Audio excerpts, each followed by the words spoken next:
stream erupted in disbelief. What the hell? Are you mad? Commander Long. Firing an anti-aircraft cannon horizontally. A horizontal cannon, the barrel welded shut. What on earth are you planning? I can hardly fathom it. Commander Long.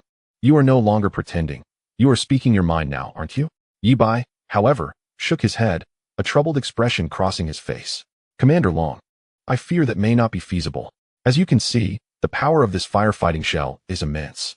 If we fire it horizontally and lose control, it could collapse distant structures, contradicting our mission of fire suppression and disaster relief, wouldn't it? Upon hearing Yi Bai's grandiloquent reasoning, disappointment was evident on Long Hantian's face. However, Yi Bai swiftly changed his tone and added, but since today is merely a test and there are no significant structures in the target range, a rare test would be acceptable. He turned, picked up the communicator, and in a nonchalant tone, issued a command that sent shivers down everyone's spine. Fire the cannon horizontally. Boom. In that moment, the minds of everyone present and in the live stream felt as if they had been struck by a depth charge. Exploding instantly. What the hell? They are actually going to fire it horizontally. The host is incredible. This is exhilarating. I am already thrilled. Firing an anti-aircraft cannon horizontally at a tank. What a divine spectacle. The viewer's curiosity soared. Everyone yearned to witness the power of this firefighting anti-aircraft cannon when fired horizontally. Some speculated that it could effortlessly shred tank armor, wielding immeasurable power. Others remained skeptical. Amidst a clamor of anticipation and controversy, the cannon barrel of the firefighting anti-aircraft artillery began to gradually level off. Whoosh! The tremendous recoil shook the entire cannon vehicle violently. The gunner seated at the controls bore the brunt of it. He felt an irresistible force surge through the controls, permeating his entire being. Subsequently, his mind went blank. As if he were a marionette stripped of its strings, collapsing from his seat and falling to the ground, unconscious. Xiaowang. Long Hantian gasped in alarm and rushed over, supporting the now unconscious soldier, calling out urgently. Medic! Medic! Come quickly! The medic on standby at the target range hurried over with a first aid kit. And after a brief examination and emergency care, the soldier slowly regained consciousness. The medic wiped the sweat from his forehead and reported to Long Hantian. Commander, there is nothing serious. It's just that the recoil was too great, and the impact transmitted through the control lever left him momentarily dazed, causing a temporary lack of blood flow to the brain. He just needs to rest a bit. Long Hantian sighed in relief upon hearing this. Turning to Yi Bai, he wiped the cold sweat from his brow, still shaken, and remarked, Yi Bai, this firefighting cannon does have its drawbacks. The recoil is excessively powerful. It is beyond human capability to withstand. His words were indeed quite tactful. The artilleryman he had just mentioned was among the elite troops he had meticulously selected, possessing the pinnacle of physical prowess. If even he could not withstand a single shot, then manual operation of this cannon was utterly impractical. However, upon hearing this, Yi Bai wore an expression of innocence and bewilderment. Scratching his head, he remarked, to operate it manually is certainly out of the question. The recoil was never designed to be withstood by a person. While speaking, he retrieved a remote control from his pocket, resembling a game controller, adorned with an array of joysticks and buttons. This cannon can be programmed to fire automatically, he stated, shaking the remote in his hand, as if it were the most natural thing in the world. Long Hantian gazed at the exquisite remote, his eyes widening in astonishment. His blood pressure surged dramatically. Why didn't you use this sooner? He nearly shouted.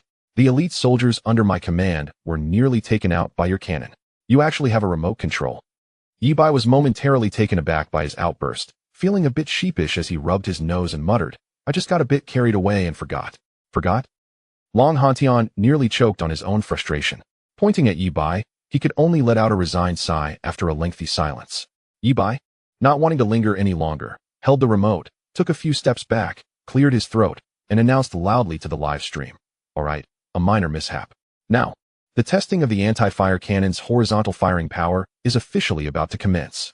With that, he pressed the red button marked for automatic rapid fire on the remote control. Everyone held their breath, eagerly anticipating a miracle. Chapter 170. Did a burst of fire reduce the hill to nothing? Whoosh, whoosh, whoosh, whoosh, whoosh. A rapid succession of sharp, piercing sounds filled the air, almost indistinguishable from one another. The cannon's barrel began to convulse violently, akin to a pile driver, at an astonishing frequency. Each convulsion signified the explosive discharge of a powerful firefighting shell. The tremendous recoil caused the entire cannon to tremble violently in place. The 4 hydraulic supports anchored to the ground sank deeply into the earth. The powerful gust emitted from the cannon's muzzle whipped up everything around: sand, dirt, and withered grass, forming a swirling dust wall that towered 3 to 4 meters high around the cannon. The entire testing ground was enveloped in this tumultuous chaos. The scene resembled not a test firing, but rather a demolition in progress. All eyes were fixated on the small hill, 3 kilometers away, where a fire blazed. That area was engulfed by a series of successive, exploding white mushroom clouds. As one cloud dissipated, another erupted within it. The white smoke billowed, layered and swirling, swiftly enveloping the entire hill, obscuring all visibility. Witnessing this apocalyptic scene, everyone instinctively swallowed hard. They surmised that, far from extinguishing fires, even an armored tank battalion would be obliterated in this deadly bombardment. Finally, the frenetic barrage ceased. The testing ground gradually returned to a semblance of calm, leaving only the firefighting cannon, still emitting wisps of white vapor, and the distant expanse of white smoke that lingered like a thick fog. Everyone held their breath, waiting for the smoke to clear, eager to witness the final outcome. Minutes later, as the white smoke was gently blown away by the wind, all gazes turned in that direction. Then, everyone was left in stunned silence. Their expressions shifted from anticipation to confusion, ultimately transforming into sheer astonishment and horror. Where did the hill go? That small hill was supposed to stand there. Where there once was a hill, now lay nothing but a flat expanse. No, it was more dramatic than mere flatness. The area appeared as if it had been plowed repeatedly by countless meteors, creating a vast, uneven white depression. It wasn't just the fire. The original small hill had been utterly obliterated on a physical level. As everyone processed this, they collectively gasped in disbelief. This was merely the dry ice firefighting shell. If it were a true high-explosive shell, it might have plowed the ground a full 3 feet deep. This power was beyond anything they could have imagined. The live stream was inundated with an overwhelming flood of exclamations of awe and admiration. The speed at which comments refreshed was too rapid to comprehend. Yi Bai observed all of this with satisfaction, nodding approvingly. He quietly checked his system panel. Current shock value, 11,250,000, over 10 million in hand. This was quite the windfall. However, Yi Bai's brow furrowed slightly. This amount of shock value was still a drop in the bucket compared to the 30 million needed for the modification of that batch of military pickup trucks. He was still short by at least 20 million. Clearly, more effort was required. Just then, a series of system notification sounds echoed in his mind. Ding! A new system upgrade task has been detected and has been automatically claimed due to timeout. System upgrade task: modify or upgrade 10 vehicles rated D-class or above. Current task progress, 110. Upon seeing this task, Yi Bai's eyes instantly lit up. A system upgrade task. It had finally arrived. He vividly recalled that after completing the previous upgrade task, the system had unlocked the divine function of the personal attribute panel, transforming him from an ordinary individual into a formidable 6-sided warrior, comparable to a combat king. What extraordinary rewards might this system upgrade unlock? Yi Bai's heart brimmed with boundless anticipation. A researcher responsible for recording all experimental data rushed over to Long Hantian, holding a thick stack of reports. Commander, all test data has been recorded and compiled. Long Hantian eagerly took the report and began flipping through it. His expression grew increasingly animated and astonished. Range, altitude, firing speed, coverage area, smoke duration, electromagnetic shielding strength. Every single datum far exceeded his expectations. Each performance metric was nothing short of extraordinary.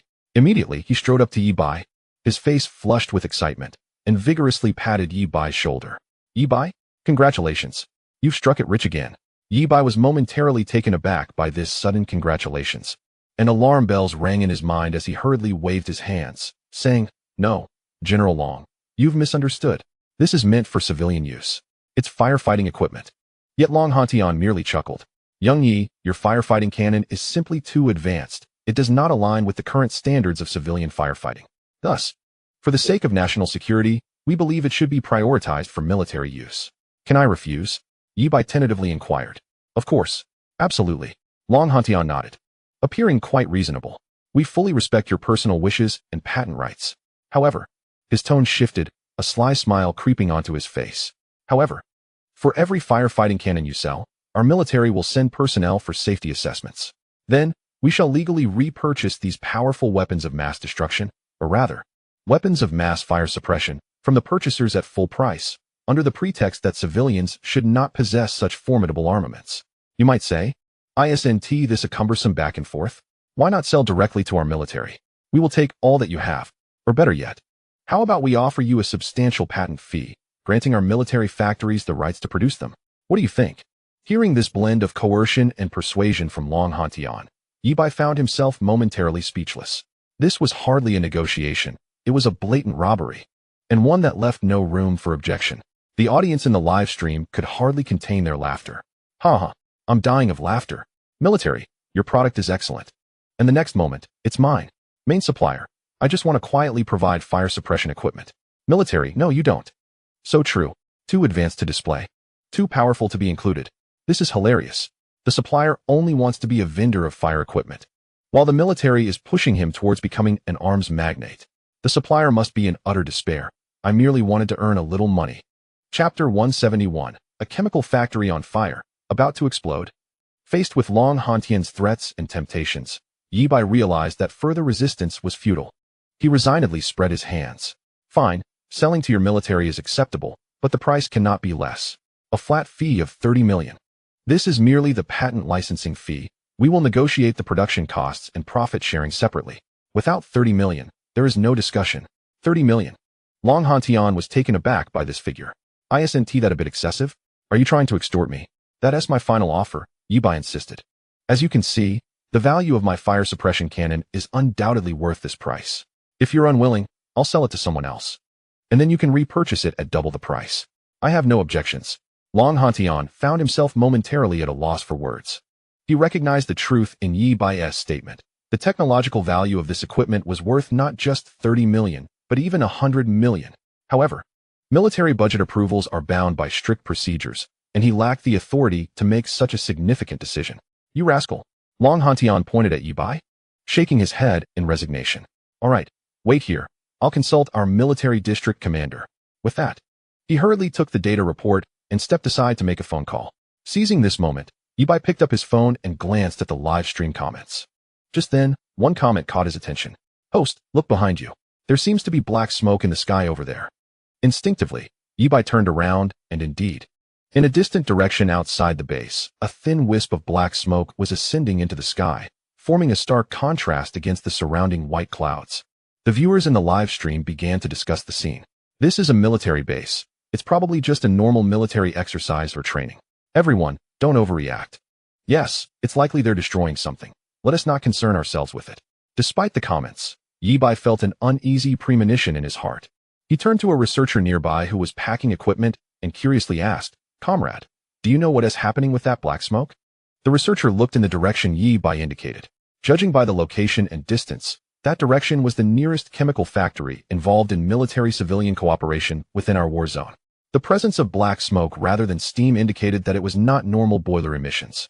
Moreover, the straight column of smoke without diffusion suggested that the fire had just ignited but was burning intensely. Halfway through his analysis, the researcher suddenly turned pale. Oh no, I just remembered. That chemical factory specializes in producing high-energy explosives and solid rocket propellants. It's on fire. His exclamation caught the attention of everyone nearby. The entire group was stunned. A factory producing explosives is on fire. If it explodes, not a single person inside will survive. Yi Bai was drenched in cold sweat. He understood better than anyone that if a chemical factory of that caliber experienced a detonation, its power would be akin to that of a small nuclear bomb. Not only would there be severe tremors felt here, but the surrounding area for several kilometers could be reduced to rubble. The crucial question was, how many lives would be lost? What kind of economic devastation would ensue? Lives are at stake. There's no time to waste. Yi Bai's mind raced, and he quickly made a decision. He shouted at the soldiers on standby not far away, Bring me a platoon of soldiers. Everyone must follow my command. A platoon leader, hearing the call, stood at attention and swiftly approached, responding loudly, Here. Please give your orders. The situation is urgent. We need to relocate our live fire testing site. Yi Bai pointed at the fire suppression artillery and commanded at a rapid pace. We must conduct a real, long-distance fire extinguishing operation. This does not violate any military orders. Immediately, move the fire suppression artillery towards that chemical factory. Understood. The platoon leader did not hesitate for a moment and immediately took command. He quickly summoned a military heavy-duty truck to tow the fire suppression artillery. At the same time, a troop transport vehicle arrived, and an entire platoon of armed soldiers swiftly boarded. The entire process was completed in under a minute. Oh my God, the chemical factory is really on fire, and it's producing explosives. This is no joke. The consequences of a chemical factory explosion are unimaginable. You might not grasp the concept, so let me explain. The shockwave from a typical TNT explosion can demolish buildings within hundreds of meters. In contrast, the detonation of a large chemical factory, especially a military one, can easily be measured in tons of TNT. Historically, the explosion at the Texas fertilizer plant was equivalent to 15 tons of TNT, creating a nearly 30-meter-wide crater, leveling the entire town. The Beirut port explosion was equivalent to thousands of tons of TNT, with shockwaves felt hundreds of kilometers away. If it explodes, not only will the people inside perish, but the surrounding area for several kilometers will become a death zone. The shockwave, toxic gases, and secondary explosions would turn it into a hell on earth. We must succeed. We must extinguish the fire successfully. Host, you can do it. Soldiers, you can do it. Please, let nothing go wrong. As everyone prayed, the convoy sped toward the outskirts of the chemical factory. From afar, they could see the increasingly thick black smoke billowing above the factory, the acrid scent of burning chemicals permeating the air, causing nausea. The convoy stopped at a safe distance, and the platoon leader immediately jumped out of the vehicle, locating the factory manager who was anxiously pacing the perimeter. What is happening? The platoon leader demanded sternly. The factory manager, a middle-aged man in his 50s, appeared to see the military as his savior. With a trembling voice, he reported, "Sir, our old factory was already slated for decommissioning due to aging equipment, and a new facility is under construction nearby. We suspect that a section of the transport pipeline has deteriorated and ruptured, leading to a leak of highly reactive chemical materials, which ignited upon encountering sparks." Yibai approached, gazing at the inferno in the distance, and solemnly inquired, "Do you still need the equipment in those burning areas?" The factory manager sighed deeply, lamenting. All of this equipment was slated for elimination. We had hoped to salvage some parts, but now, with it burning like this, I just wish to extinguish the fire quickly to minimize losses and save the remaining areas. I have no hope left for the equipment that is ablaze. Upon hearing this, a glimmer of brilliance flashed in Yibai's eyes. This is what you said. Therefore, when I extinguish the fire, I shall disregard the fate of these devices. The factory director was momentarily taken aback, gazing at the youthful Yibai before glancing at the peculiar machine behind him, his mind filled with uncertainty. This was a chemical plant ablaze. The internal temperature of the fire was exceedingly high, with explosions poised to occur at any moment. Even the fire brigade must tread cautiously, spraying water from a distance to cool the area. Could it be that this young man truly possesses a method to extinguish the flames directly? Chapter 172. Fire the cannons. Pin the flames to the ground. Very well. As long as the fire can be extinguished, I shall accept that all the burning equipment is rendered completely useless. At this moment, the factory director could no longer afford to deliberate, and with gritted teeth, reluctantly agreed. Having received the director's consent, Yibai immediately turned around and gestured to the soldiers behind him. "Bring the firefighting cannon over. Prepare to level it out for firing." "What?" The factory director's eyes nearly bulged out upon hearing this. He rushed to Yibai's side, nearly shouting, "No, absolutely not. What are you planning to do? If you level it out and fire a barrage, this chemical plant will undoubtedly be reduced to a sieve. You are not here to extinguish the fire. You are clearly using my factory as a target for your artillery. Trust me, I guarantee I can put out the fire." Yibai looked at him with utmost sincerity. "I trust you, my foot." The factory director was in a panic, drenched in sweat, adamantly refusing. "This is absolutely not acceptable. I do not agree." Just as the two were locked in a heated argument, a more intense explosion suddenly erupted within the chemical plant. Boom! A massive fireball soared into the sky. A terrifying shockwave, accompanied by a wave of heat, swept towards them. Everyone felt a deafening roar in their ears, nearly rendering them deaf. Even the ground trembled violently. The viewers in the live stream were horrified by the sudden explosion. Wow! It exploded again. This power is too frightening. Quick! Think of a way to extinguish the fire. If we don't act now, the entire factory area will face total destruction. Please, hurry up and put out the fire. It's too terrifying. The factory director was even more pale with fear. He could no longer afford to argue with Yibai. Grabbing Yibai's arm, he pleaded with a trembling voice, "Hurry, find someone to extinguish the fire. I beg you. If we don't act now, everything will be over." Yibai steadied him and calmly inquired, "Have all the people evacuated?" "They have." "They evacuated promptly." The director nodded repeatedly. "We conduct fire drills annually, once the alarm sounds. Everyone evacuates immediately. However, this fire was entirely unexpected, and since it involves chemical materials, our usual firefighting equipment is utterly useless. As long as the people are out. That is all that matters. Yi Bai nodded, a flicker of determination flashing in his eyes. Ignoring the director, he issued the most direct command to the soldiers operating the fire cannon. Fire. The factory director was instantly dumbfounded upon hearing those two words. A soldier, upon receiving the order, displayed a flicker of resolve in his eyes. Without hesitation, he leapt to the operating position, swiftly adjusting the cannon's aim to precisely target the heart of the raging inferno within the chemical plant. No, you mustn't. The factory director was frantic, attempting to rush forward to stop him, but was firmly restrained by two soldiers beside him. He could only shout in despair. This will only exacerbate the flames. It will trigger even greater explosions. You cannot do this. Yi Bai coldly regarded him. Continue firing. I will bear all consequences. Yes. The soldier, having received the final confirmation, cast aside all hesitation. He forcefully pressed the launch button. Whoosh, whoosh, whoosh, whoosh, whoosh. The relentless barrage commenced once more. The ground trembled as a series of white firefighting projectiles soared through the air, crashing down upon the fiery inferno. The factory director, witnessing this scene, despairingly closed his eyes, believing it was all over. The first firefighting shell struck the outer wall of the chemical plant's fire zone with a thunderous force. There was no earth-shattering explosion. The heavy brick wall, under the horrific kinetic energy of the shell, crumpled like paper, creating a massive breach. Immediately, as the shell penetrated the wall, it detonated, unleashing a dense, white cloud of dry ice smoke that surged into the fire scene like a flood breaching a dam. Whoosh, whoosh, whoosh. The second, third, and fourth shells followed in rapid succession. Some directly collapsed the precarious structure, others accurately struck the most intense areas of the reaction tower, while some hit the sources of leaking pipes. Giant white mushroom clouds erupted in various corners of the fire site, rising and falling in succession. Within just a couple of minutes of continuous firing, the once blazing, smoke-filled core of the chemical plant was entirely submerged in an endless, roiling sea of white dry ice smoke. The once rampant flames vanished. The acrid smoke dissipated. The entire world seemed to fall silent. The factory director slowly opened his eyes, and upon witnessing the scene before him, he was utterly bewildered, staring blankly at the vast white smoke screen, his mouth agape, his mind a complete blank. This is actually a fire-extinguishing agent? That overwhelming cloud is entirely composed of dry ice. He had anticipated that the ferocious bombardment would trigger even more violent explosions, leveling the entire factory. However, it now appeared that this deluge might truly extinguish the towering inferno. Everyone held their breath, anxiously awaiting the outcome. As seconds ticked by, when the thick dry ice smoke finally began to slowly disperse, revealing the inner workings of the fire scene, everyone gasped in disbelief.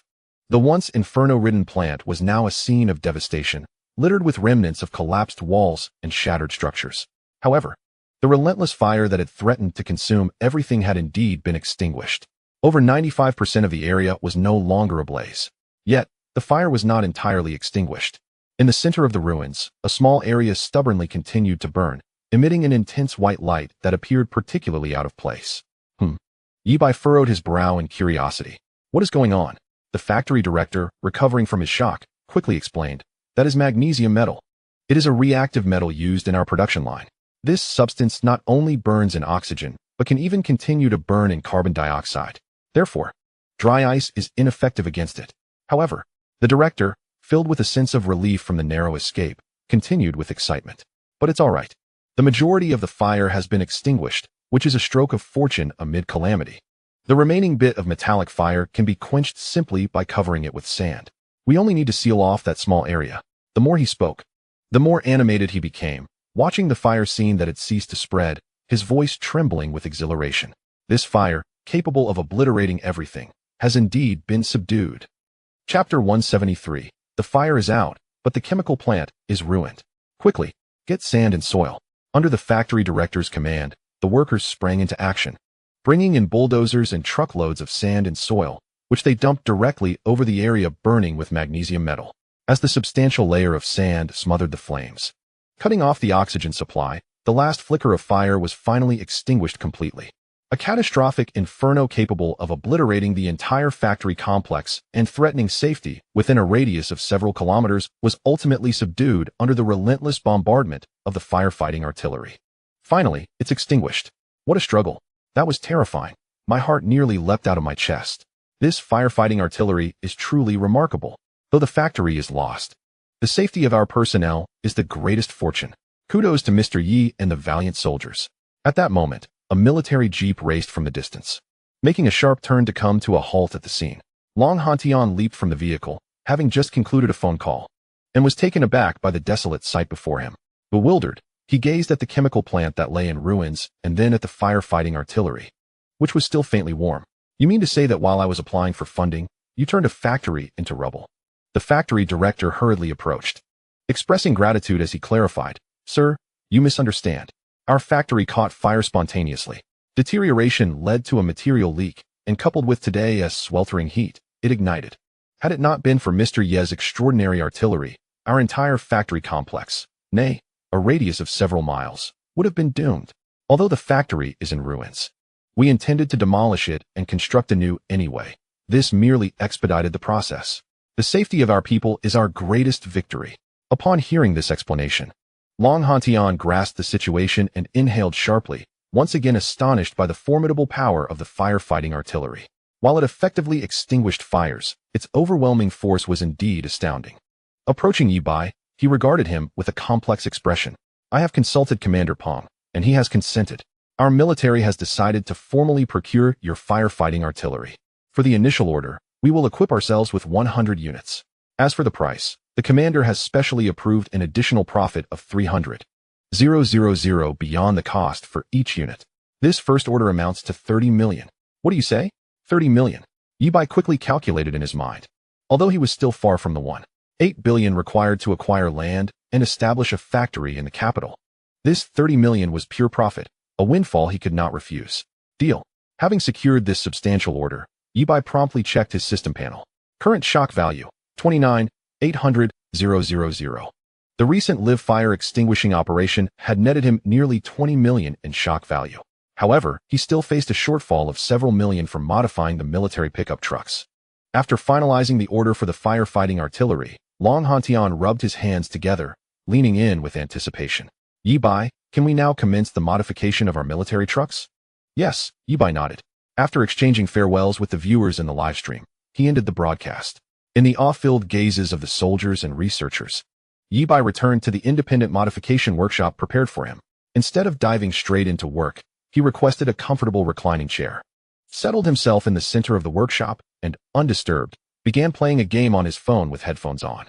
However, in light of his seemingly frivolous demeanor, neither the recently returned academicians Yang Xiaomin and Zhang Ming from the chemical plant, nor Long Hantian himself, dared to utter a word of criticism. Having witnessed the extraordinary performance of the firefighting artillery firsthand, their perceptions of Yi Bai had undergone a profound transformation. The workshop was enveloped in silence. While Yi Bai appeared engrossed in his game, his mind was actually deep within the system space. He refrained from immediately exploring the modification plans for the military pickups, as they required a vast amount of shock value, which he did not yet possess. Instead, he intended to leverage the resources at hand to initiate further endeavors. His consciousness swiftly navigated the system marketplace. Product name, Portable Pulse Electromagnetic Fire Cannon. Product rating, D grade. Required shock value for independent research and development, 3 million. This is the one. Yi Bai decisively selected independent research and development.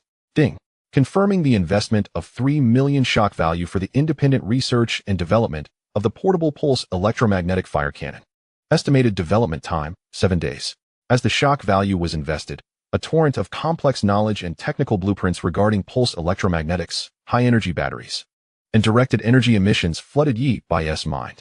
Additionally, he gained access to the second-phase laboratory, which he had previously lacked time to explore. A series of brand-new functional icons illuminated one by one on Yi Bai's system interface. Interdisciplinary technology integration. This feature allows for the deep integration of technology modules from different fields, creating entirely new products with composite functionalities. Note, each integration requires a substantial consumption of shock value. Ultra-high precision combat simulation sandbox. This feature enables the construction of a virtual battlefield environment that closely resembles reality for testing equipment's combat performance. Note: the complexity and realism of the constructed scenes are proportional to the shock value consumed. In-depth reverse engineering analysis. This feature allows for atomic-level deep reverse analysis of any scanned object, obtaining its foundational technical principles. Note: the depth of analysis is proportional to the shock value consumed. Quantum computing-assisted simulation. This feature utilizes quantum computing capabilities to probabilistically simulate the future directions of technological development and changes in battle dynamics.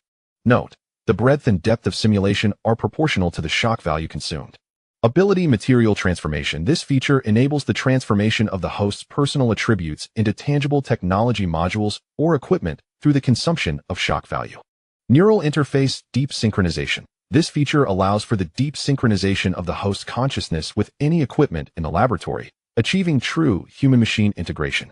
Gazing at these 6 extraordinary new functions, each one seemingly divine, Yi Bai's heart raced with excitement. Although each function came with a note indicating significant shock value expenditure, they each represented an infinite potential.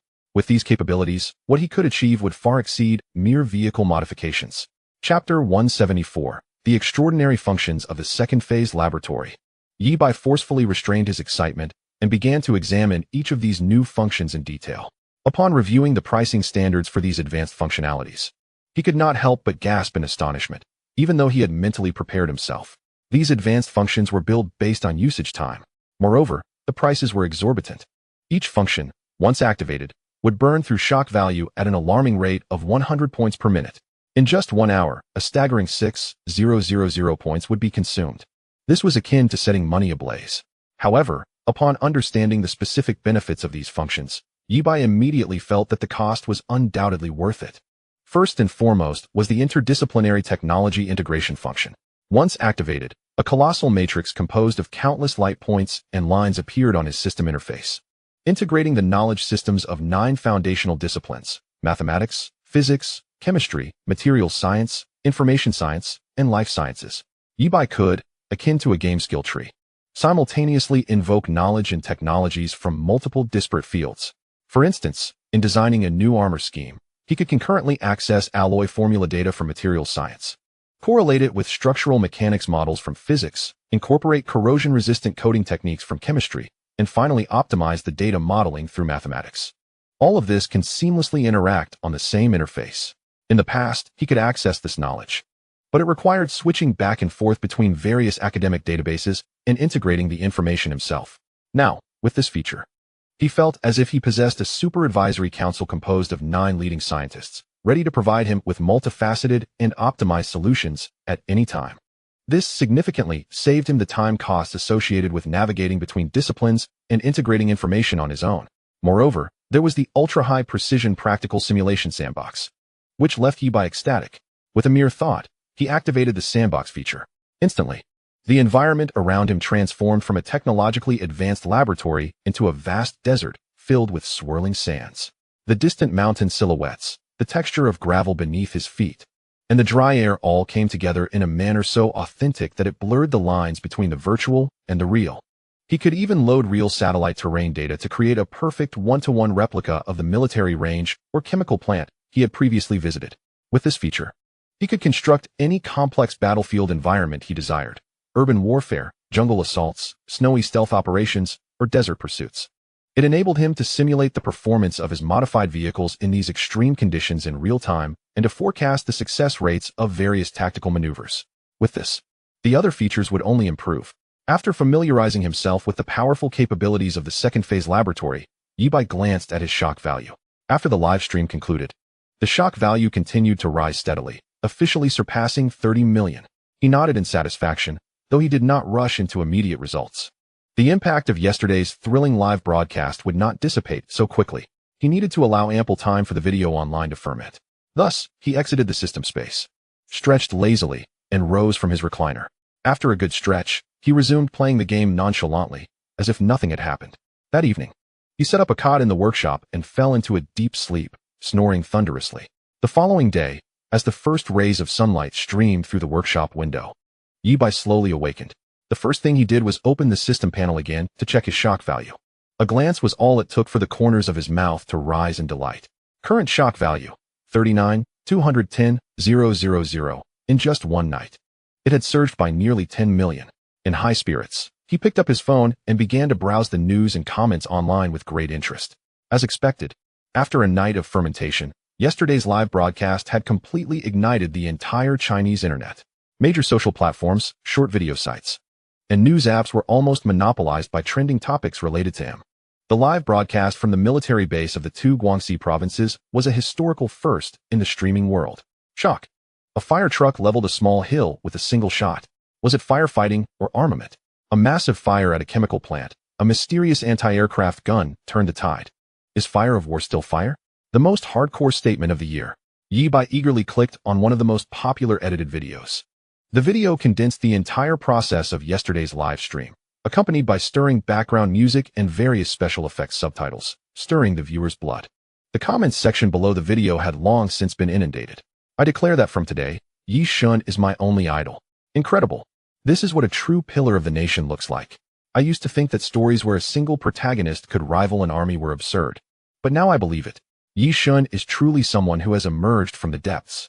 That line about fire of war being fire sent shivers down my spine. What does scale even mean? Tactical posture. In addition to ordinary netizens, the video also attracted numerous military, technology, and firefighting professionals and bloggers for analysis and interpretation.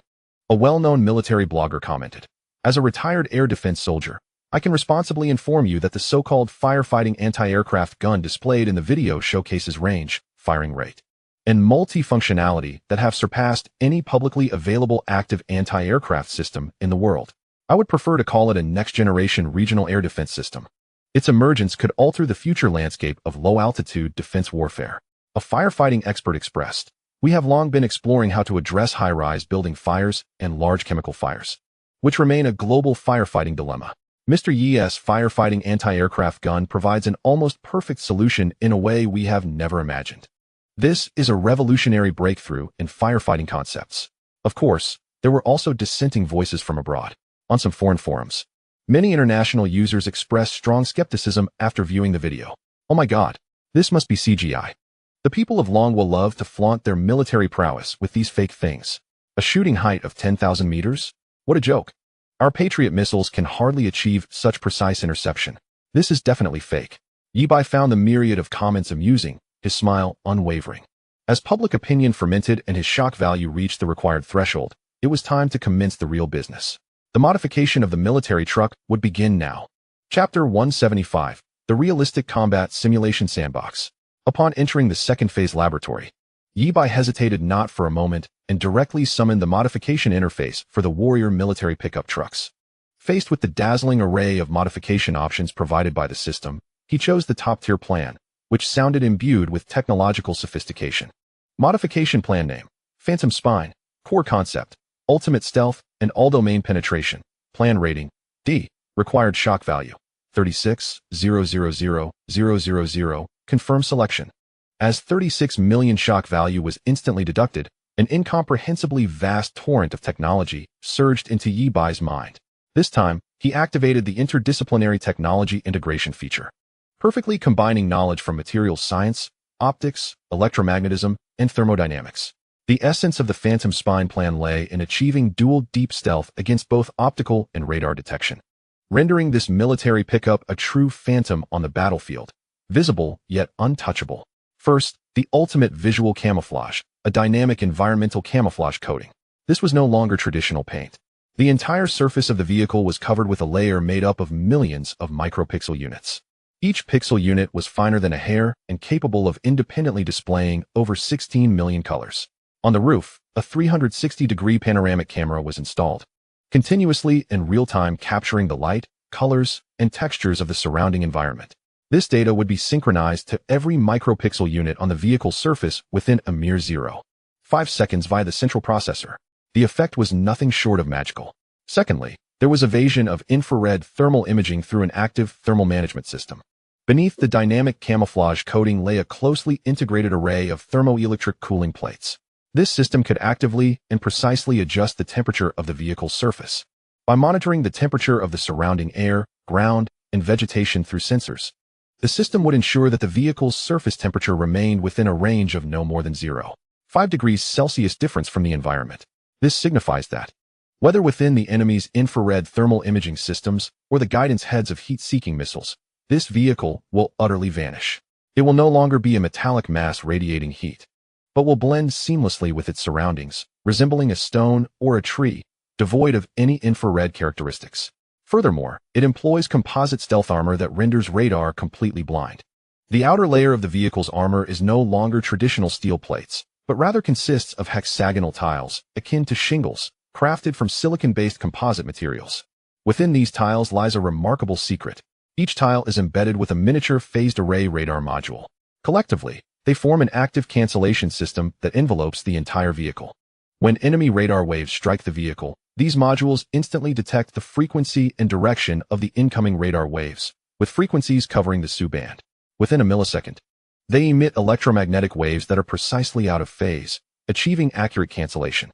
Following this active cancellation, the vehicle's radar cross-section will be terrifyingly reduced to a mere 0.01 square meters.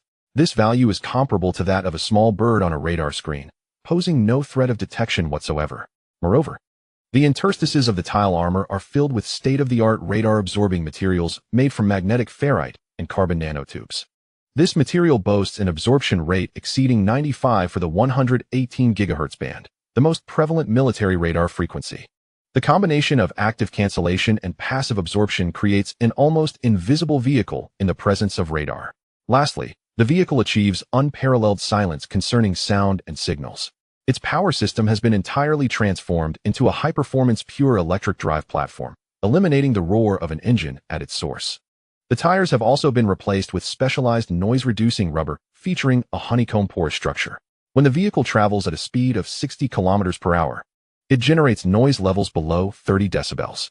This is nearly indistinguishable from the ambient background noise of nature, making it imperceptible to human ears from a distance of several dozen meters. All critical electronic devices within the vehicle are encapsulated in a fully sealed electromagnetic shielding chamber crafted from a beryllium copper alloy. External communication has been entirely transitioned to highly secure laser-encrypted transmission, thereby completely eliminating the possibility of detection and localization due to signal leakage. Even the vehicle's lights have been replaced with organic electroluminescent, OLED, cold light sources that emit specific wavelengths of visible light, producing no infrared radiation whatsoever. Optical invisibility, infrared stealth, radar evasion, acoustic silence, and signal concealment. This phantom spine concept has pushed the boundaries of stealth technology to its zenith. Scene setting, modern urban warfare environment. Upon receiving Yi Bai's command, the surroundings underwent a dramatic transformation. Towering skyscrapers, crisscrossing streets, roadside billboards, and even an inconspicuous fire hydrant all appeared astonishingly real. The system had flawlessly simulated a complete, one-to-one replica of Los Santos. Yi Bai smiled. With a mere thought, the military pickup truck, theorized in design, silently materialized before him. He leapt into the vehicle and activated all its stealth systems. Then, he began an exhilarating ride through this virtual Los Santos, piloting the nearly invisible ghostly war machine. An hour later, Yi Bai, feeling exhilarated, concluded this virtual test. He checked the consumption of his shock value. The sandbox feature had indeed only cost him 6,000 shock points. However, constructing the high-precision city model of Los Santos had cost 1 million shock points, and creating the high-precision vehicle model of the Phantom Spine had consumed 360,000 shock points. Such expenses were exorbitant. Nevertheless, Yi Bai felt no regret. After this immersive virtual test, he was 100% certain that the Phantom Spine concept was entirely feasible. Upon completing the test, Yi Bai exited the system space and returned to the real world, beginning to draft blueprints. For an entire day and night, almost without rest, he finally announced completion. Subsequently, he split the designs into several sub-drawings across different domains and dispatched them through Long Hantian to the top researchers stationed at the base from the 007 Military Research Institute. Upon receiving these blueprints, everyone was left in stunned silence. Dynamic environmental camouflage coding? Synchronizing environmental light and color through micropixel units? Is this real? Active thermal management? Keeping the temperature differential within 0.5 degrees. How could this be achieved? And this, active radar stealth technology with a radar cross-section of 0.01 square meters. What a joke. They gazed at the astonishing design concepts on the blueprints, the unheard-of material formulations, and the unimaginable performance metrics. Each face was etched with shock. Chapter 176. Are you saying these blueprints were drawn by him alone? Holy heavens! Look at this optical stealth technology. A researcher responsible for the optical module pointed at the densely packed micropixel array design on the blueprint, his voice trembling. This concept of dynamic environmental synchronization camouflage is at least 30 years ahead of our current technology. 30 years. Meanwhile, another expert specializing in radar-absorbing materials gasped in astonishment. And this, using magnetic ferrite and carbon nanotubes to enhance the radar wave absorption rate to over 95. I have only seen this technology in some top-secret documents. Rumored to be a breakthrough achieved by a foreign nation after a massive investment. How could it possibly appear here? The entire research institute was engulfed in immense shock and excitement due to this blueprint. Academicians Yang Xiaomin and Zhang Ming, upon learning of the situation, gasped in disbelief. Although they were titans in their respective fields, they were not experts in optical and electromagnetic stealth. Without a moment's hesitation, they leveraged their connections to contact the authoritative expert in the domestic optical field, Professor Liu Qingchuan from the School of Optoelectronic Engineering at Tsinghua University. Old Liu, you must come to the Southern Theater immediately. It's of utmost importance. If you don't come today, you will regret it for a lifetime. When Professor Liu Qingchuan received the call, he was preparing to attend a significant international academic conference. Confused by the cryptic words of his old friends, he felt compelled to heed their serious tone and canceled his attendance, rushing over. Upon meeting, Liu Qingchuan impatiently inquired, Old Yang, Old Zhang, what is so urgent that you had to summon me from the capital? I'm on my way to a meeting. Yang Xiaomin and Zhang Ming exchanged glances and, without further ado, handed him a copy of the blueprints that Yi Bai had provided. Take a look at this first. Liu Qingchuan skeptically accepted the blueprints. And after a mere glance, the displeasure on his face vanished in an instant. His eyes, as if magnetically drawn, fixated on every detail of the blueprints. The more he examined, the heavier his expression became, and his breathing quickened. Is Old Yang a spy for that foreign nation? Yang Xiaomin chuckled at the absurdity of the thought. What are you thinking? This has nothing to do with them. It was drawn by a prospective college student. A prospective college student? Liu Qingchuan stared in disbelief, his eyes wide. All of these blueprints were drawn by him alone. Indeed. Yang Xiaomin nodded. This is impossible. Liu Qingchuan immediately dismissed the notion without a second thought. What a joke. Do you realize how many world-class technical challenges are encapsulated in this blueprint? Just the driving algorithm for the million pixel units and the color synchronization technology alone could occupy a top-tier research team of over 1,000 individuals, laboring day and night for 3 years to achieve even the slightest theoretical breakthrough. And a mere college student? The notion is utterly preposterous. Observing Liu Qingchuan's resolute disbelief, Yang Xiaomin and Zhang Ming chose not to elaborate further. Come, Old Liu, Yang Xiaomin said, patting him on the shoulder. We shall introduce you to this aspiring university student, and everything will become clear. With that, the two led the incredulous Liu Qingchuan to the independent workshop where Yi Bai was located. Liu Qingchuan scrutinized the seemingly relaxed and youthful individual before him, solidifying his judgment.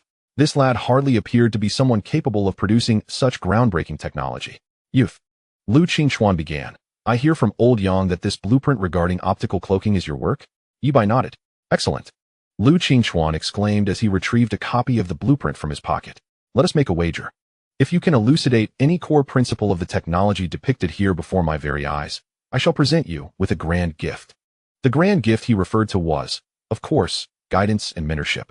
In his view, this was the highest accolade he could bestow upon a junior in the field of optics. However, Yi Bai chuckled at this. No need for such a grand gift. Let us alter the terms of our wager. If I can replicate this exact design on the spot, down to the minutest detail, you shall take me as your disciple. What say you? The room fell into an eerie silence. Yang Xiaomin and Zhang Ming were taken aback.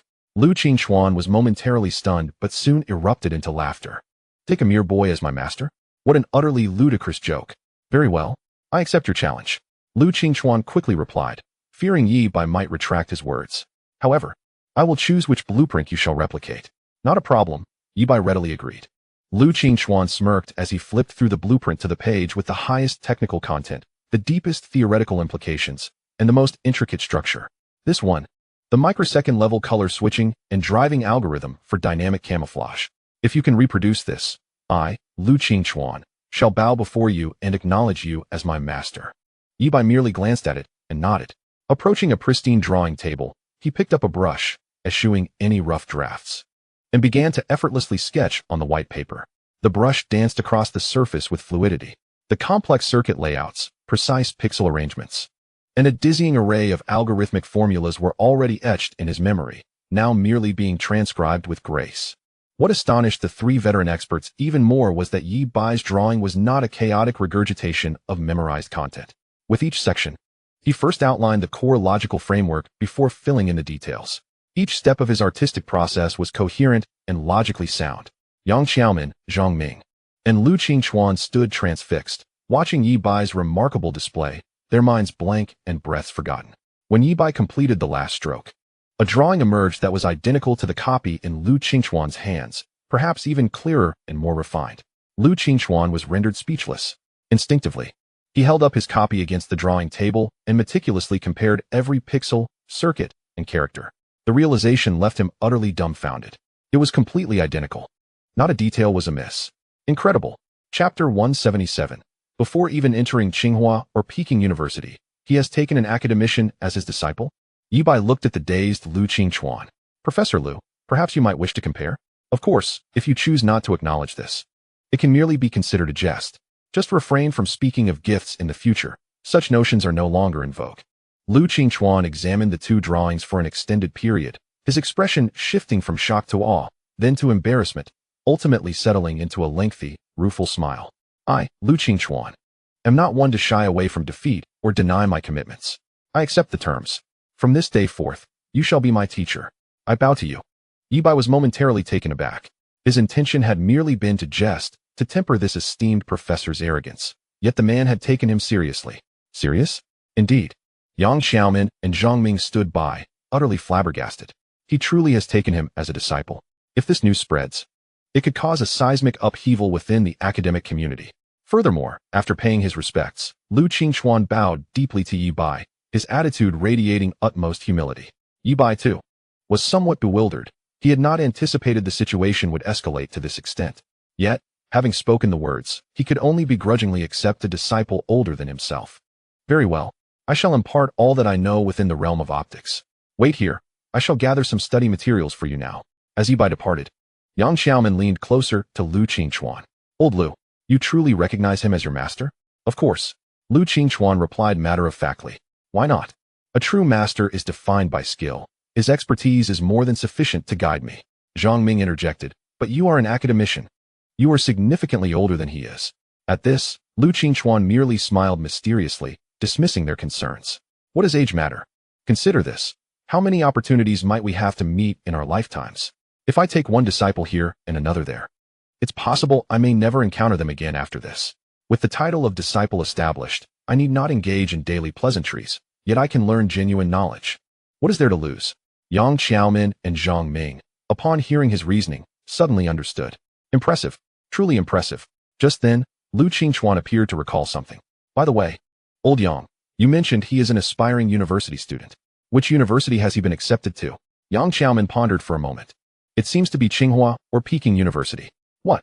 Lu Qingchuan's smile instantly froze. He is an academician from Tsinghua or Peking University. When the semester begins, he shall encounter this student daily on campus. Should he address him as Student Yi or Professor Yi? Yang Xiaomin, observing Lu Qingchuan's shifting complexion, cautiously nudged. Old Lu, remember, Yi Bai did mention earlier that he could choose not to acknowledge this. Humph. Lu Qingchuan's expression darkened further. He abruptly flung his sleeve and snorted. Am I the kind of person who would go back on my word?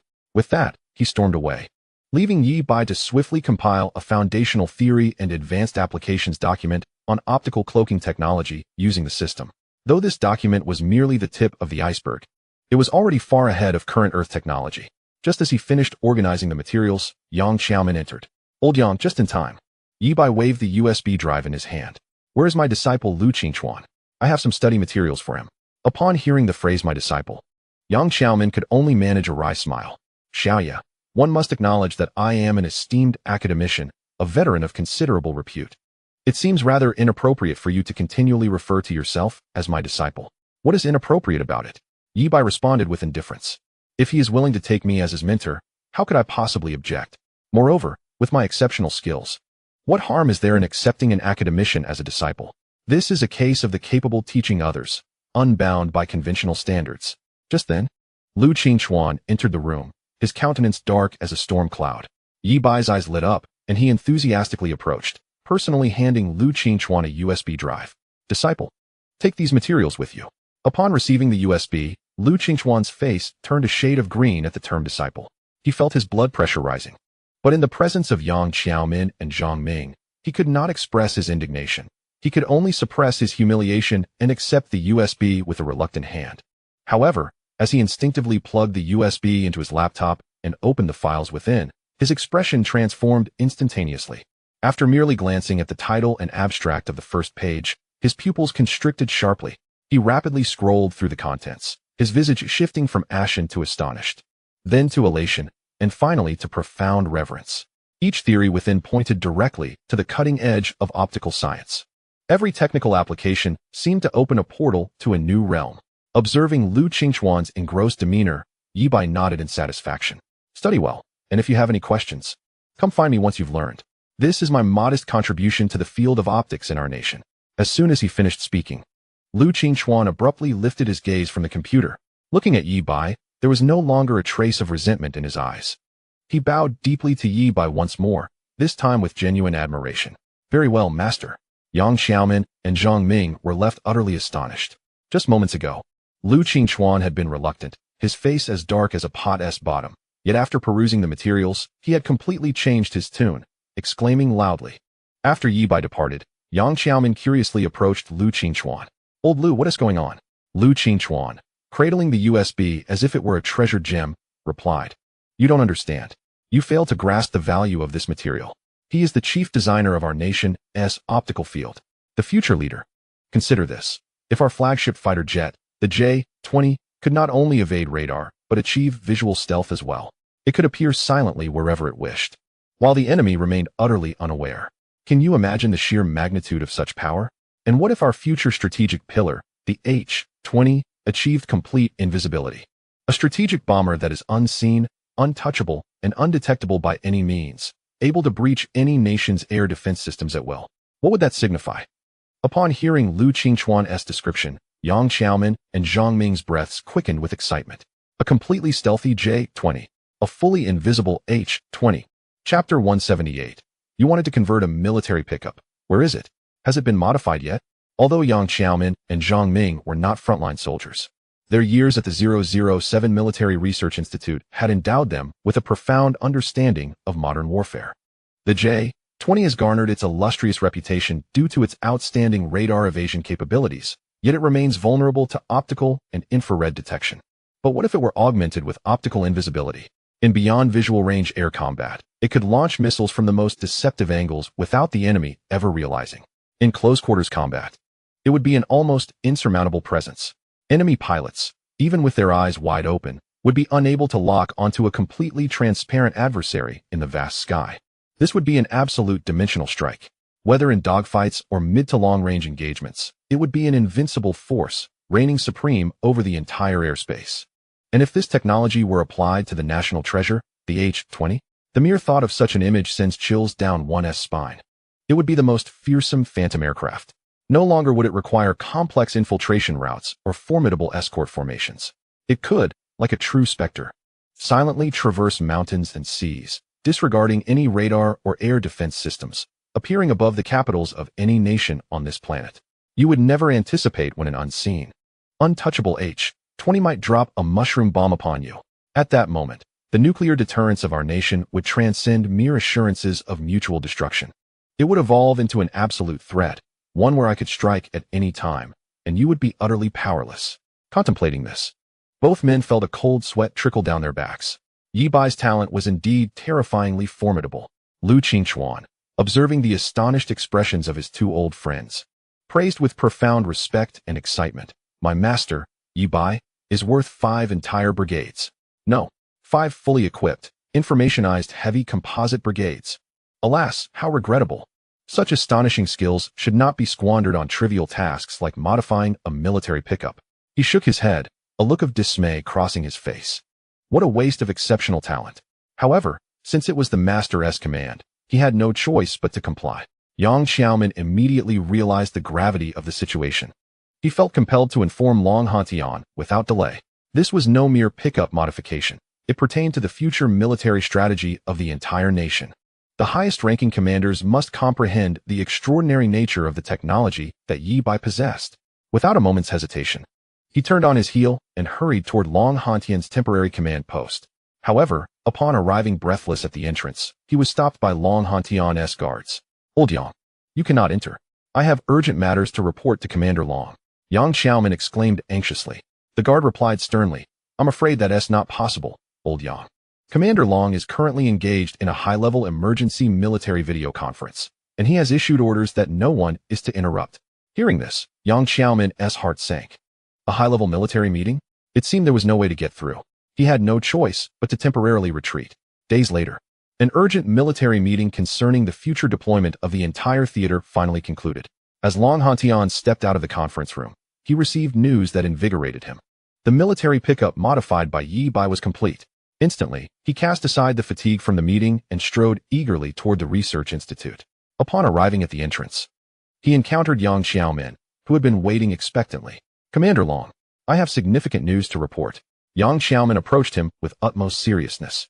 "What important news?" Long Hantian casually inquired, yet he continued moving toward the workshop. "It concerns Yi Bai. Stop." Long Hantian raised a hand, interrupting him. The heavens themselves could descend. "But today I must first see what that lad Yi Bai has done with my military truck."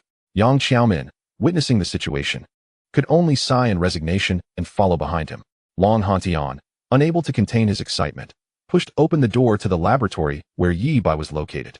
However, when he looked inside with eager anticipation, he was left utterly stunned. The garage was devoid of any vehicles, save for a few pieces of equipment. "Where's the car? Could that kid have played a trick on him?" Just as he pondered this, a familiar voice suddenly echoed in the empty garage, as if it were right beside him. "General Long, I'm right here." It was Yi Bai's voice. Long Hantian was taken aback by this unexpected sound. He quickly scanned the area, yet could not find any trace of Yi Bai. What on earth is going on? Yang Xiaomin, standing behind him, gazed at the barren garage and then recalled that astonishing blueprint, his mind already surmising the truth. Is it possible that the vehicle is invisible? Invisible? Long Hantian scoffed, utterly disbelieving. "Do you think this is a sci-fi movie?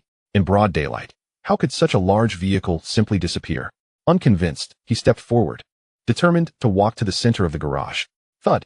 However, after just 2 steps, he collided with an invisible wall, stumbling backward. Ouch! Undeterred, he took a few more steps forward, cautiously extending his hand. Soon, his fingertips brushed against a cold, solid object with a distinct outline.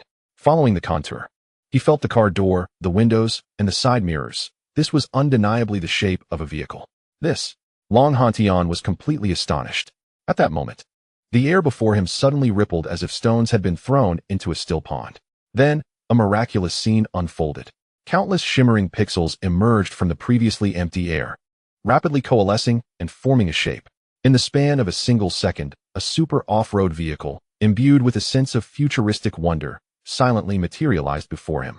This vehicle retained the rugged lines and sturdy chassis of a military pickup, yet its entire body was cloaked in a dynamic, iridescent camouflage. This camouflage was not a static pattern, but rather continuously flowed and changed. The door swung open, and Yi Bai leaped down from the driver's seat. Long Hantian opened his mouth, speechless for a moment. "Impressive. I asked you to modify a military pickup, and you've transformed it entirely." Chapter 179. This technology is invincible on warships and aircraft. This is not mere transformation. Yi Bai patted the iridescent body of the vehicle, smiling as he explained. "This is called the Phantom Spine, a truly multifunctional stealth assault vehicle. Not only is it undetectable by radar, but, as you just experienced, it cannot even be seen by the naked eye when standing right in front of it." Long Hantian listened to Yi Bai's description, his expression growing increasingly peculiar. He was astonished, but the source of his astonishment was entirely different from before. "Optical invisibility that is imperceptible to the naked eye," he murmured, then suddenly looked up, fixing Yi Bai with a gaze akin to that of a parent scolding a reckless child. "Such an incredible technology, and you've applied it to a mere military pickup?" His voice trembled with excitement. "Do you realize, if this technology could be integrated into our fighter jets, into our destroyers and submarines, that would be invincible?" "Well, that is your domain." Yi Bai shrugged, appearing nonchalant. "My only task was to modify this military pickup." He spoke casually, yet internally, he was calculating. It's a joke. Modifying a fighter jet or destroyer would require an astronomical amount of resources. His current assets were far from sufficient. Moreover, such advanced military weaponry could never be showcased in public. After all, it would be too advanced to display. Then, Yi Bai began to detail the vehicle's specifications. In terms of power, I've upgraded it to a high-performance pure electric drive platform, equipped with the latest solid-state battery pack. With a single charge, its maximum range on regular roads can reach 1,500 kilometers. In extreme off-road mode, it can guarantee over 800 kilometers of travel distance, nearly zero fuel consumption, and remarkably low noise levels. Functionally, its four-wheel independent steering and electromagnetic suspension system grant it unparalleled adaptability to various terrains. Whether in deserts, snow, marshes, or mountainous jungles, it can traverse as if on flat ground. Its chassis can even elevate and deform to some extent, enabling it to swiftly and silently navigate through narrow trenches, even beneath the enemy's nose. As Long Hantian absorbed Yi Bai's explanation, his scalp tingled with excitement. His mind uncontrollably conjured various terrifying tactical scenarios. If this fully invisible specter could transport a fully armed Special Forces squad deep behind enemy lines to execute a decapitation mission or sabotage critical infrastructure, each strike would be precise, and the enemy would be oblivious to their demise. If this vehicle were loaded with high-explosive bombs, transforming it into a mobile, undetectable remote-controlled bomb to assault the enemy's command center or ammunition depot, the imagery was too magnificent to behold. Combat. A practical test must be conducted immediately. Long Hantian could no longer contain his enthusiasm. No problem. Yi Bai nodded, then proposed an even bolder suggestion. However, if we are to test it, let us not just circle around this military base. It lacks challenge. Let us take it into the city. If it can navigate the deserted streets of the city at night without being detected by any surveillance or devices, then it will truly be a versatile, all-terrain, all-time, unobstructed ghost vehicle. Long Hantian was momentarily taken aback by Yi Bai's suggestion. Testing in the city? Such an idea was incredibly audacious. The urban environment was far more complex than a military base. There were surveillance cameras everywhere, vehicle sensors, and even ordinary citizen smartphones. Conducting an invisibility test in such an environment would exponentially increase the difficulty. Yet, conversely, if it were to succeed, it would undeniably prove the vehicle's practical value. This proposal was fraught with risk, yet it bore a lethal allure. After a moment of contemplation, Long Hantian replied, "Although this proposal is bold, it is not unfeasible. However, bringing military vehicles into the city, especially for such a test, entails a cumbersome bureaucratic process that requires the personal approval of the city secretary. That's easy enough." Yi Bai waved his hand dismissively. "I'll just speak to the secretary of Huadu. We'll conduct the test in Huadu." With that, he took out his phone in front of Long Hantian, found a number, and dialed. The call was quickly answered, and a voice came through. "Mr. Yi, hello. This is Jin Yang." It was Jin Yang, the secretary to the secretary of the Huadu Municipal Committee. "Hello, Secretary Jin." Yi Bai got straight to the point. "I need to cooperate with the military for an important military test within the Huadu urban area, and I require the committee's assistance." Hearing the words military test, Jin Yang was visibly taken aback. He had not expected Yi Bai to be involved with the military, let alone conduct tests in the Huadu urban area. However, he did not inquire further. Rest assured, the municipal committee and city government of Huadu are fully committed to cooperating with the military to ensure the smooth execution of this military test. After a brief pause, Jin Yang cautiously inquired, "What specific assistance do you require from us? Should we implement traffic control in advance or evacuate certain areas?" "No need for that," Yi Bai replied.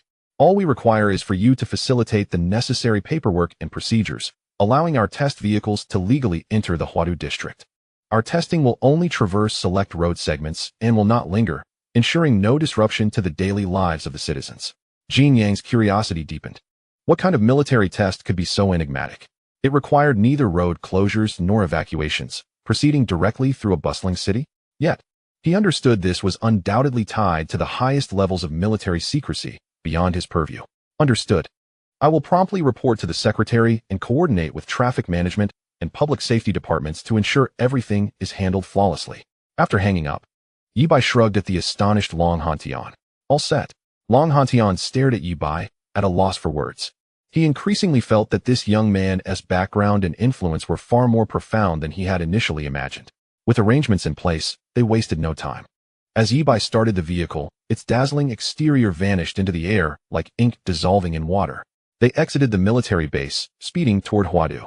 Chapter 180. What to do when the invisible pickup encounters a traffic jam on the national highway. As night deepened, the completely invisible phantom spine glided silently along the national highway to Huadu. Inside the vehicle, the atmosphere was so quiet that only the faint hum of electricity could be heard. The fully electric platform, combined with specially designed noise-reducing tires, ensured that the journey was devoid of any unnecessary sound. Long Hantian and the two academicians gazed wide-eyed through the windows, intrigued by the sights outside. From within the vehicle, the view was astonishingly clear, as if the car itself did not exist. This sensation was truly marvelous. Along the way, they encountered numerous vehicles traveling in the same direction. Yet none noticed the massive presence beside them. The most thrilling encounter occurred when they traveled alongside a white sedan for 2 to 3 kilometers. Long Hantian could clearly see a young woman sitting in the passenger seat, leaning down to carefully wipe up a drink spill on the lap of the male driver with a tissue. Their expressions and actions were crystal clear, yet the couple remained oblivious to the nearby military vehicle. However, while optical invisibility was formidable, it was not without flaws. As the vehicle passed a stretch lined with sycamore trees, a withered yellow leaf was lifted by the wind, gently floating down and, rather fortuitously, landing on the windshield of the phantom spine. As the vehicle's body simulated its surroundings, this suddenly appearing leaf appeared as if it were stuck to a transparent surface, rendering it visible to those outside. On the roadside, a young boy of about 5 was being led by his sister on a stroll. He inadvertently glanced up and beheld this extraordinary sight. The leaf seemed to hover, motionless yet moving forward at a steady pace, suspended over a meter above the ground. Sister! Sister! Look! The boy exclaimed, his excitement palpable as he pointed at the leaf. Look at that leaf. It isn't moving, but it is moving. How strange. Upon hearing the boy's exclamation, Yi Bai's heart raced. He quickly realized that the leaf had compromised their stealth. Without hesitation, he activated the high-pressure windscreen wiper concealed beneath the windshield. With a whoosh, a powerful, invisible gust erupted from the front of the vehicle, forcefully blowing the leaf away. The boy's sister, drawn by her brother's outcry, turned to look. All she saw was an ordinary leaf spiraling in the evening breeze, falling to the ground. What unmoving yet moving leaf? She looked at her brother incredulously. Are you seeing things? Stop making nonsense. As she spoke, she playfully swatted the back of his head. Wow. The boy burst into tears, feeling wronged. He couldn't understand why his sister didn't believe him. He had clearly seen it. Inside the vehicle, Long Hantian watched the amusing scene unfold, unable to suppress his astonishment. Turning to Yi Bai, he remarked, your all-terrain vehicle truly excels in details. Even the windscreen wipers are high-tech. His confidence in the vehicle's performance grew stronger. After resolving the minor interruption caused by the leaf, the vehicle continued its smooth journey toward Huadu. However, not long after, traffic ahead became congested. The red taillights formed an endless line. It seemed a traffic accident had caused a severe jam. Long Hantian, observing the immovable traffic, wore a smirk of schadenfreude. Turning to Yi Bai, he teased, so, how does your high-tech invisibility handle this situation? You can't just drive over the tops of the cars, can you? To him, even if the vehicle was invisible, in such a jam, it would have to comply and sit idly like any ordinary vehicle. Yet, Yi Bai merely chuckled. Who said anything about driving over the tops of the cars? He lightly tapped the control panel, activating a new mode. Jet mode, activate. With a soft hum, several hidden vector nozzles extended from the sides and beneath the chassis. Instantly, a powerful, specially muffled airflow shot downwards. The entire vehicle began to ascend slowly and steadily into the air. It resembled a helicopter without propellers, rising gracefully above the guardrails of the national highway and landing smoothly on the uneven terrain of adjacent hills. Long Hantian, seated in the passenger seat, felt a brief moment of weightlessness and was utterly astonished.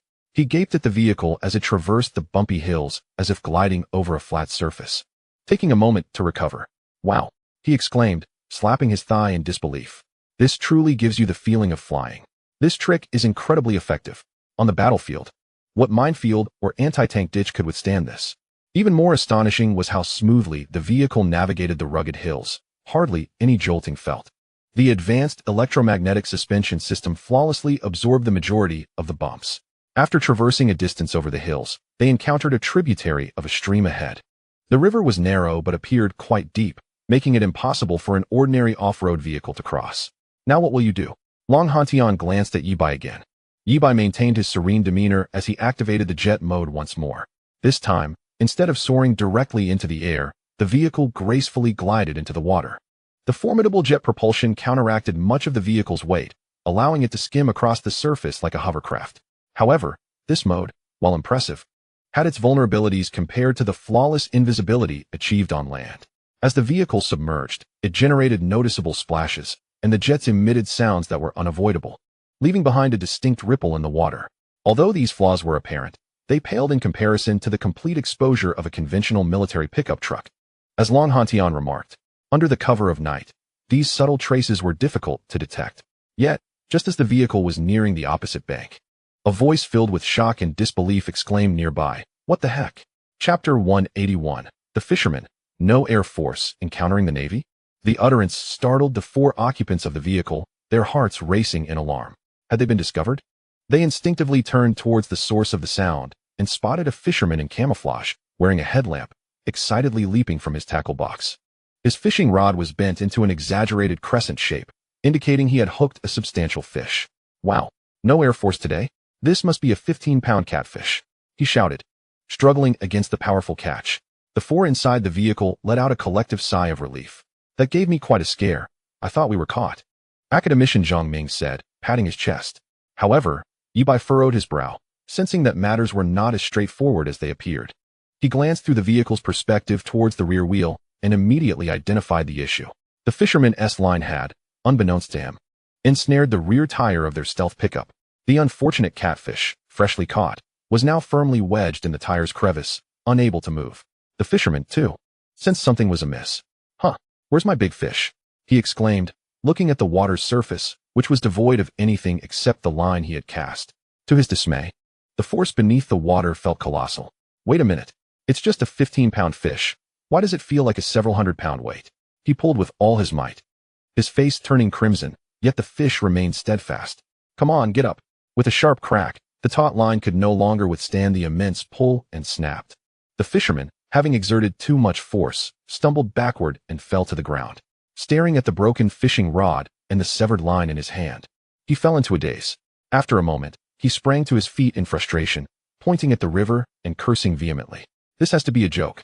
I finally had a day without the Air Force, and now I can't even catch a fish.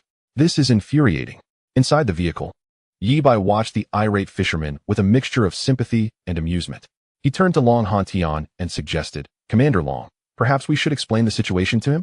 Otherwise, I fear this gentleman might lose sleep over it tonight out of sheer frustration." Long Hantian surveyed the surroundings and, noting that aside from the fisherman, there was no one else in the vicinity, and seeing that he had not captured the moment on camera or video, he nodded in agreement. Thus, Yi Bai slowly drove the vehicle onto the shore, stopping not far from the still cursing fisherman. Then, as the fisherman stared in shock and horror, the air before him shimmered once more. A vehicle materialized seemingly out of thin air. "What the heck?" The fisherman was so startled that he plopped back down onto the ground, his eyes wide with disbelief. "A car that just appeared?" Yi Bai jumped out of the vehicle and reassured him, "Don't be afraid, my friend. This is our military's latest optical stealth technology, currently undergoing testing. Apologies for the earlier incident. Your fishing line got tangled in our wheel." The fisherman, still dazed, looked from Yi Bai to the astonishing vehicle, utterly astonished. Suddenly, he seemed to recognize something. Pointing at Yi Bai, he asked tentatively, "Are you, by any chance, that popular streamer online, the king of modifications from Yangwang?" Yi Bai was taken aback. He hadn't expected to be recognized here. When he confirmed the fisherman's suspicion, the latter sprang to his feet, excitement and admiration replacing his earlier anger and shock. "Wow, it's really you, Yishun. I'm your fan. What a coincidence." Yi Bai chuckled. "This vehicle is one I modified for the military. My friend, you didn't encounter the Air Force today. It was merely bad luck that your line snagged our tire." The fisherman waved his hand dismissively, his eyes gleaming as he gazed at the vehicle. "This doesn't matter. I'm lucky. Not only did I meet my idol, Yishun, but I also got to witness our country's military black technology. This is a story I can brag about for a lifetime. Besides, even though I didn't catch a fish, I still encountered the Navy, which is an honor." Yi Bai, hearing his words, exclaimed, "Wow, your attitude is truly admirable. And to be able to contest with our several-ton vehicle using a regular fishing rod and even break the line, your angling skills are remarkable." Unexpectedly, the fisherman chuckled and replied, "Yishun, my skills are nothing. If we're talking about fishing prowess, the ladies at the club have techniques that are truly top-notch. How about I host you and these gentlemen for a day? I guarantee they'll show you a thing or two." Yi Bai was taken aback. his curiosity piqued by the fisherman's mischievous demeanor. The ladies at the club? Do they also fish? And are their skills that exceptional? What a novel form of leisure. He nodded earnestly. Sure, I'd love to experience that if the opportunity arises. Afterward, Yi Bai and his companions re-entered the vehicle, activating the stealth mode once again as they continued toward Huadu. He never anticipated that amidst a simulated battlefield, they would encounter no significant obstacles, only to nearly be discovered by a fisherman in the wilderness. Long Hantian smiled at this. No worries. The real battlefield won't have such leisurely fishermen. However, getting entangled with lines and nets is likely a common issue for all watercraft, and there isn't a perfect solution for it. Nonetheless, these minor flaws do not detract from its overall operational value. As they spoke, the vehicle had already entered the urban area of Huadu.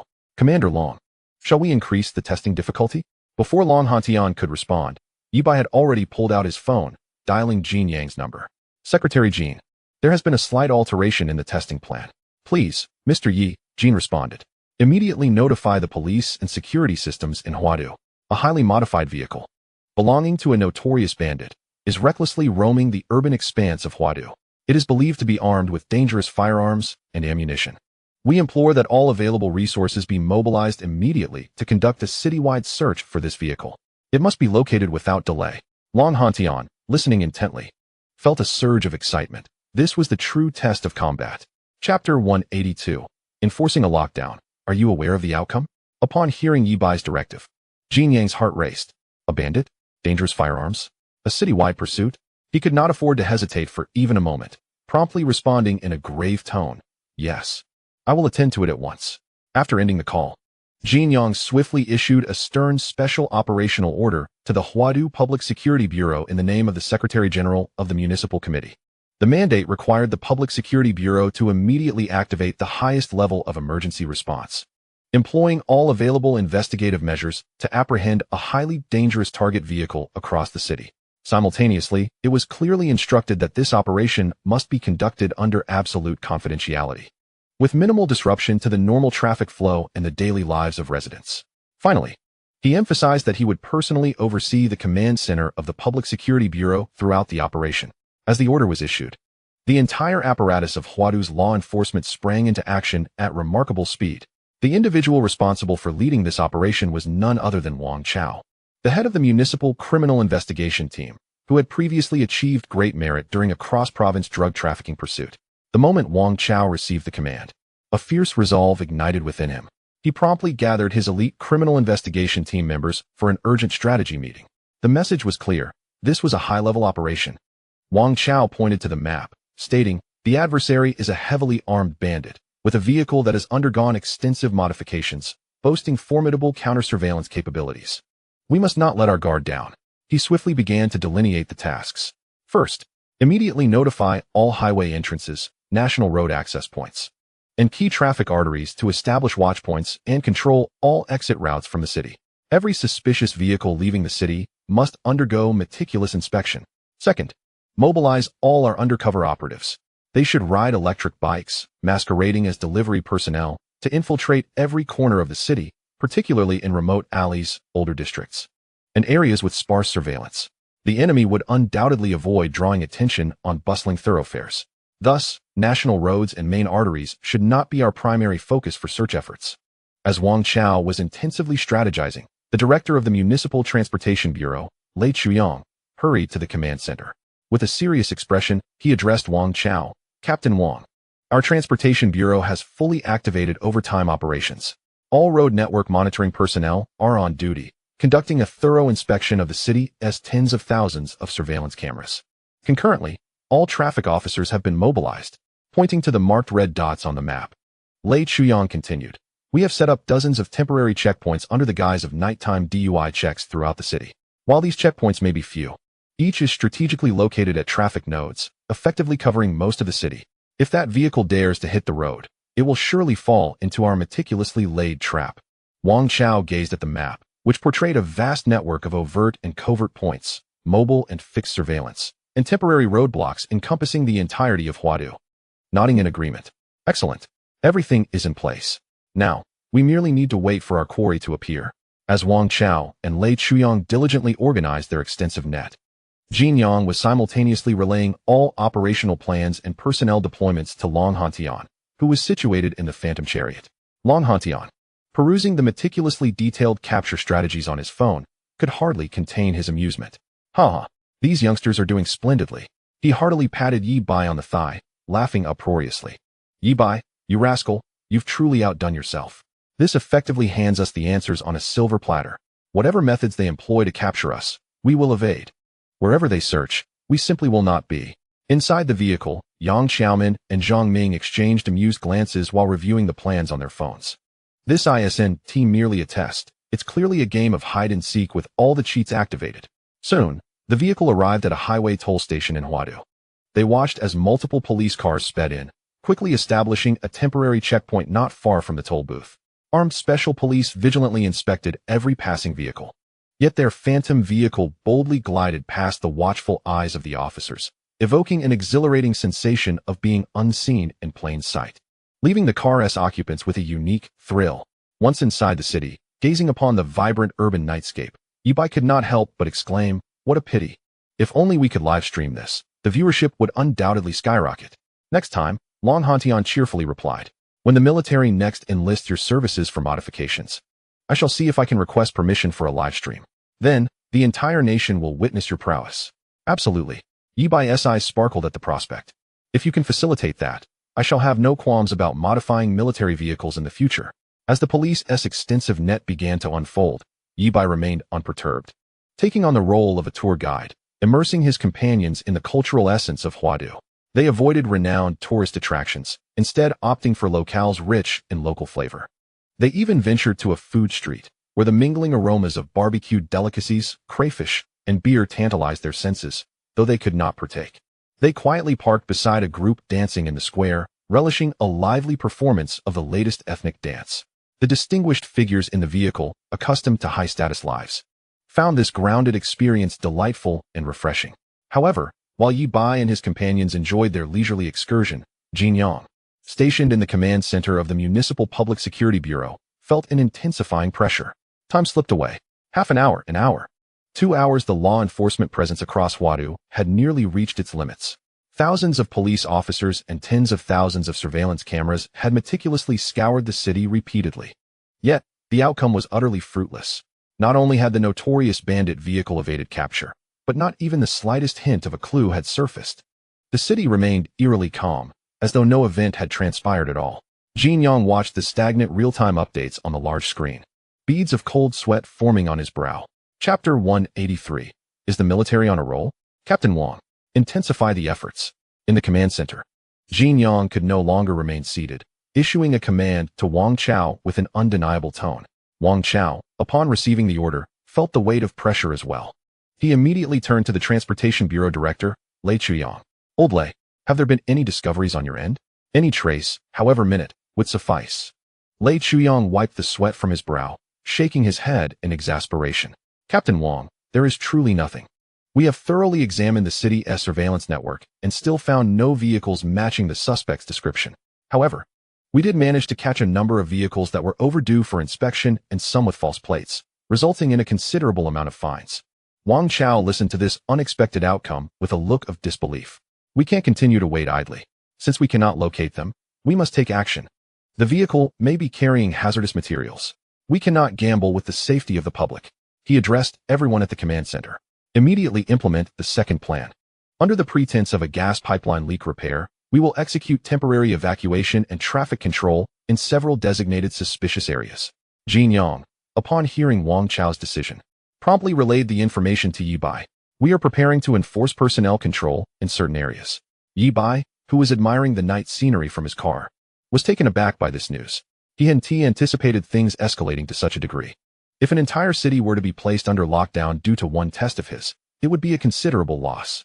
Just as he was about to voice his thoughts, Long Hantian had already taken the phone. "Secretary Jean, it's unnecessary. I've just received new intelligence. The target vehicle has quietly departed Huadu through other channels." "What? It's gone?" Jin Yang exclaimed on the other end, filled with regret. "Ah, we were so close. We could have captured them. Unfortunately, we were a moment too late." "It's all right," Long Hantian reassured him. "The swift response and large-scale action taken by Huadu in such a short time is commendable.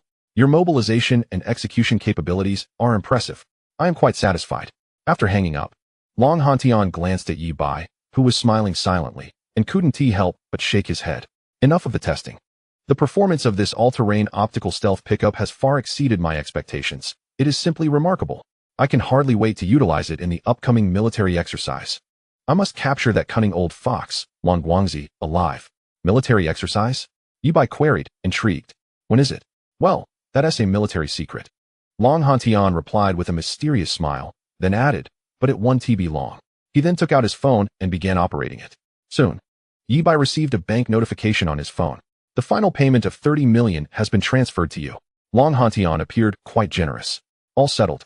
After completing the transaction, Long Hantian rubbed his hands together eagerly, leaning in as if gazing at a treasure trove. Little Yi, do you think we could place another order? Fearing Yi Bai might decline, he quickly added, this time let us keep it simple. The Lynx all-terrain vehicle, you know it, right? It's commonly used by our light infantry. Although it is small and highly mobile, its ability to navigate complex terrains is somewhat lacking. I want to see what kind of revolutionary changes can be made under your hands. Oh, the Lynx? Yi Bai raised an eyebrow. What specific requirements do you have for this order? Long Hantian pondered for a moment and decided to propose a particularly challenging, even somewhat demanding request. He wanted to test the limits of Yi Bai's modification skills. After a brief pause, he stated, the requirements are quite simple. I hope the modified Lynx can act like a sharp dagger, plunging directly into the enemy's heart. It must be able to maneuver through enemy lines effortlessly, striking decisively at their living forces and critical facilities. Furthermore, its own survival and self-protection capabilities must be exceptionally strong to infiltrate enemy lines and cause destruction, and it must possess strong self-protection abilities. This is no mere modification. It's transforming a lightweight Lynx into a fierce tiger on the battlefield. Yi Bai considered the request thoughtfully, then nodded. I can take on this order, but not in the near future. I still have other tasks to complete. No problem. Long Hantian readily agreed. As long as you're willing to take it. We are not in a hurry. We'll await your good news. Good things come to those who wait, after all. Yi Bai had no choice but to comply, as there were no shocking developments at hand. After concluding this seemingly flawless test, Yi Bai handed the Phantom Spine over to the military and returned to the Yunxiao auto repair shop, which he hadn't visited in quite some time. As soon as he stepped inside, Sun Ling rushed over, clutching a stack of documents. Boss, you're finally back. Her face was filled with anxiety. The Tianjin Fire Department has sent more news. Sun Ling handed a document to Yi Bai, her tone grave. The Lin Group has increased their bid again. They raised the bidding price for that land to 3.2 billion. Director Huang and the others are starting to feel the pressure. 3.2 billion. This number makes my head spin. Yi Bai exclaimed. What is wrong with the Lin Group? Are they truly willing to go to such lengths over that piece of land in the outskirts of the capital? The price is nearing that of prime real estate in the city center. Rubbing his throbbing temples, Yi Bai said to Sun Ling, I understand.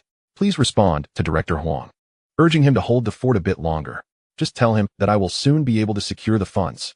After sending Sun Ling off, Yi Bai was about to assess his available funds and contemplate his next steps when his phone suddenly rang with a video call.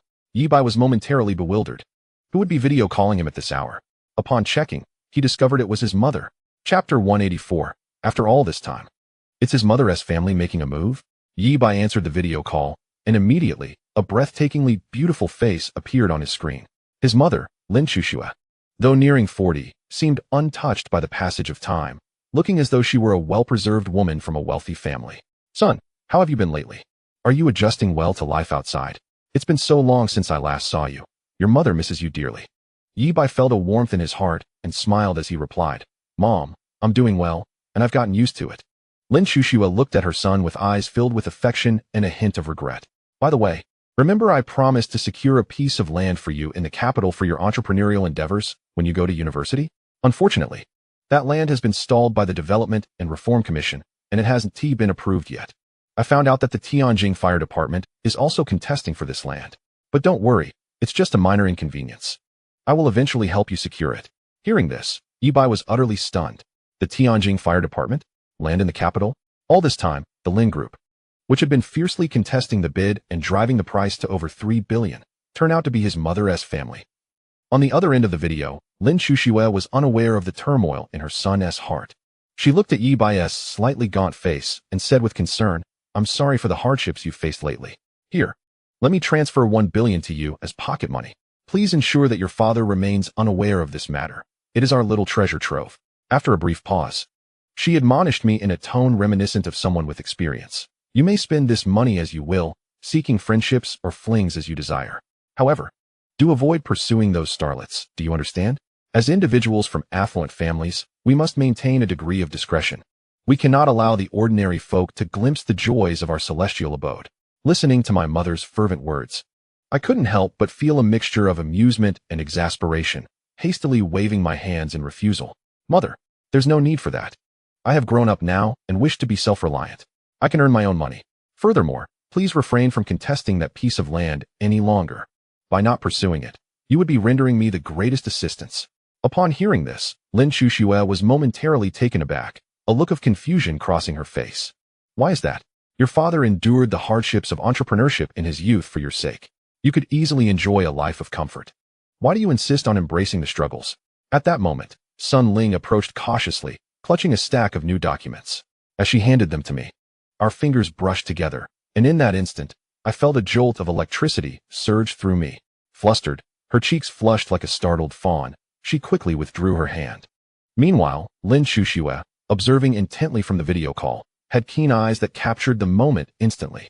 It was evident to her that her beautiful assistant harbored feelings for her son. A gleeful and inquisitive smile spread across her face. Oh, son, do tell me, who is this lovely girl beside you? Oh, she's my subordinate, Sun Ling, I quickly clarified. She's a new student from Qingbei University this year. Her father was the driver of the 100-ton truck, whom I helped out, so she is here assisting me. Oh, a subordinate, huh? Lin Shushue elongated her tone, wearing a knowing smile that suggested she understood far more than she let on. So that is how it is. I had no idea my son was doing quite well for himself. It seems I have worried needlessly. I felt utterly flummoxed. What do you mean by doing well? This is entirely absurd. I quickly interjected, Mother, please do not misunderstand. We are completely innocent. Indeed. Yes, you are right. Entirely innocent, Lin Shushue replied, her joy evident, clearly not believing a word of it. Just then, my father, Yi Nantian, unexpectedly chimed in from the video call. Dear, isn't that new thong you bought a bit tight? Bang. A light sound echoed from the video, and Lin Shushue's face instantly turned as red as a ripe apple. In a fluster, she waved her hand toward the camera, as if shooing away a fly, trying to dismiss Yi Nantian from the scene. Embarrassed, she explained to me, Ahem, your father was just speaking in his sleep. Yes, speaking in his sleep. I suddenly have an urgent matter to attend to. Dear, you carry on. Your father and I will return shortly. It won't be long. Without allowing me to say anything further, she hastily ended the call. I gazed at the darkened screen, sighing in resignation. Well, it seems the Lin Group won't be pursuing matters any further.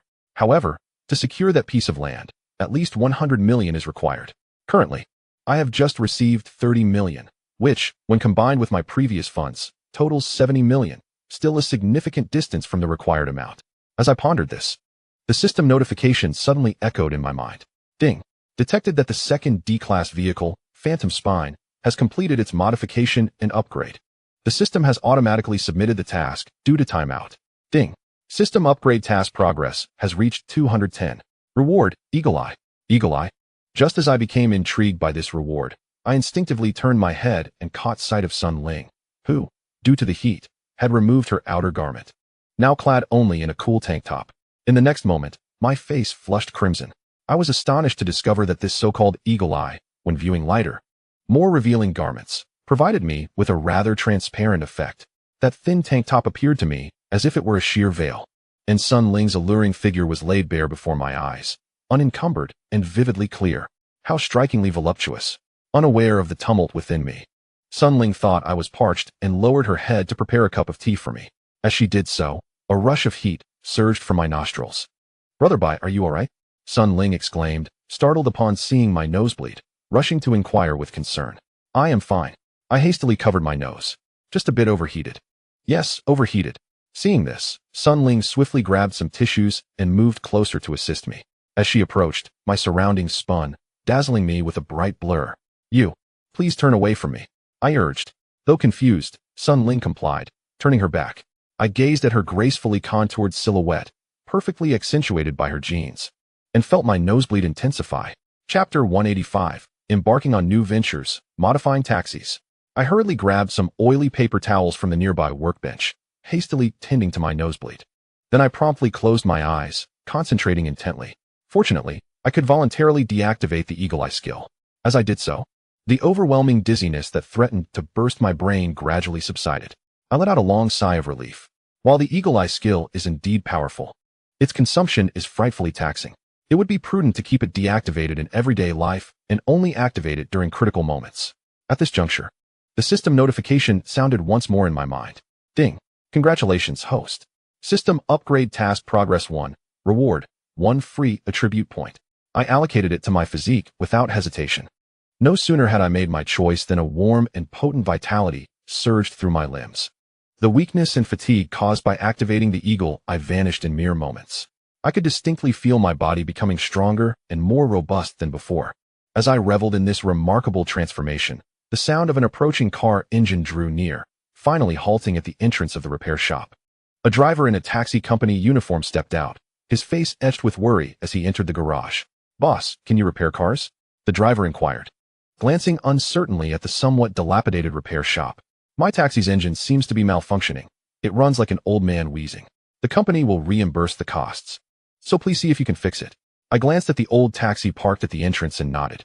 "I can repair it, but my rates are not inexpensive. If you want a thorough fix along with an upgrade, the price will be even steeper." To my surprise, the driver did not seem deterred but rather relieved. "That's fine. As long as it can be repaired, the price is not an issue.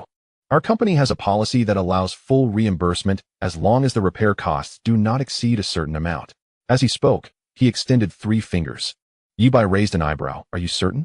The driver, brimming with confidence, replied, "Rest assured, just go ahead and modify it. As long as it doesn't exceed this number. Make it however you please." Yi Bai felt a flicker of excitement within and nodded. Approaching the taxi, he gently placed his hand on the hood and, while initiating a scan in his mind, thought, "System, scan. Ding. Vehicle scanning in progress. Vehicle model, CX, condition rating, F grade, fault detection. Severe blockage in the engine fuel injector, piston ring aging and damage. Ignition coil high voltage breakdown, modification suggestion. A D-grade power system upgrade is feasible with an expected performance enhancement of 300. Ding. Detected that the host has unlocked D vehicle privileges, allowing direct upgrade to a D-grade vehicle. What a delightful surprise. He had assumed this vehicle could only reach an E rating, yet it could directly ascend to D. Withdrawing his hand, he turned to the eagerly awaiting driver and inquired, "Apart from repairs, do you have any other requests?" "Requests?" The driver scratched his head, pondering. "I just hope it can be a bit faster. This car, when picking up passengers, starts off sluggish, and they think I'm driving a senior tour bus. If it could be transformed to be a bit more powerful, that would be splendid." Listening to his words, Yi Bai nodded thoughtfully. "All right, I understand. Come back for your car in 3 days." 3 days? The driver was momentarily taken aback. Why so long for just an engine repair? Yi Bai offered no further explanation. "Because, in 3 days, what you will retrieve will no longer be this car, but rather a transformed, revitalized beast. I assure you, it will be worth every penny." Though the driver remained filled with doubt, he ultimately nodded in agreement, as if compelled by an unseen force. After sending the driver on his way, Yi Bai entered the second phase laboratory. System, initiate quantum computation simulation function. Ding. Quantum computation simulation function activated. Please set simulation target. Target, within a budget of 3 million. Devise the most optimal D-grade modification plan with the highest priority on minimal shock value and shortest time. Ding. Target set, beginning quantum computation simulation. Optimal modification plan generated. 1. Power system, hybrid quantum propulsion. Main engine, replace the current EA888-2. 0L inline 4-cylinder turbocharged engine with a plasma ignition system, raising the compression ratio to an extreme of 14:1, with a peak power of 800 horsepower. Power increase of 400 compared to the original vehicle. Auxiliary engine, for integrated hub motors on the rear axle, each with a peak torque of 1,200 Newton meters, allowing for independent torque vector distribution, featuring launch control and low-temperature plasma nitrogen boost capabilities. Expected consumption of shock value, 6 million. 2. Control system, biomimetic posture system. Core technology. The vehicle body contains mercury liquid weight tubes that flow rapidly in reverse under electromagnetic influence during cornering, perfectly counteracting centrifugal force. Auxiliary technology. 6 high-pressure nitrogen nozzles installed at the rear can eject reactive airflow in real time based on the steering wheel's angle. Suspension system, magnetorheological dampers. In conjunction with road pre-scanning laser radar, can anticipate road conditions 1 second in advance, dynamically adjusting suspension stiffness. Expected consumption of shock value, 3 million. 3. Tire system, self-healing nano tires. Core material, a composite woven network of graphene and silicon carbide, with a Mohs hardness of 95, capable of withstanding any conventional physical punctures. Surface technology, thermosensitive memory rubber that softens at 70 C, providing exceptional grip and automatically hardens at room temperature to increase wear resistance. Self-healing function. The tire's interior contains billions of nano-repair capsules that rupture upon tread wear, releasing liquid rubber that instantly fills the tread, achieving eternal durability. Expected consumption of shock value, 1 million. Perfect. Absolutely flawless. Yeebai confirmed the plan without hesitation. System, enter the Los Santos simulation testing scene. Ding. Scene loading. Welcome to Los Santos.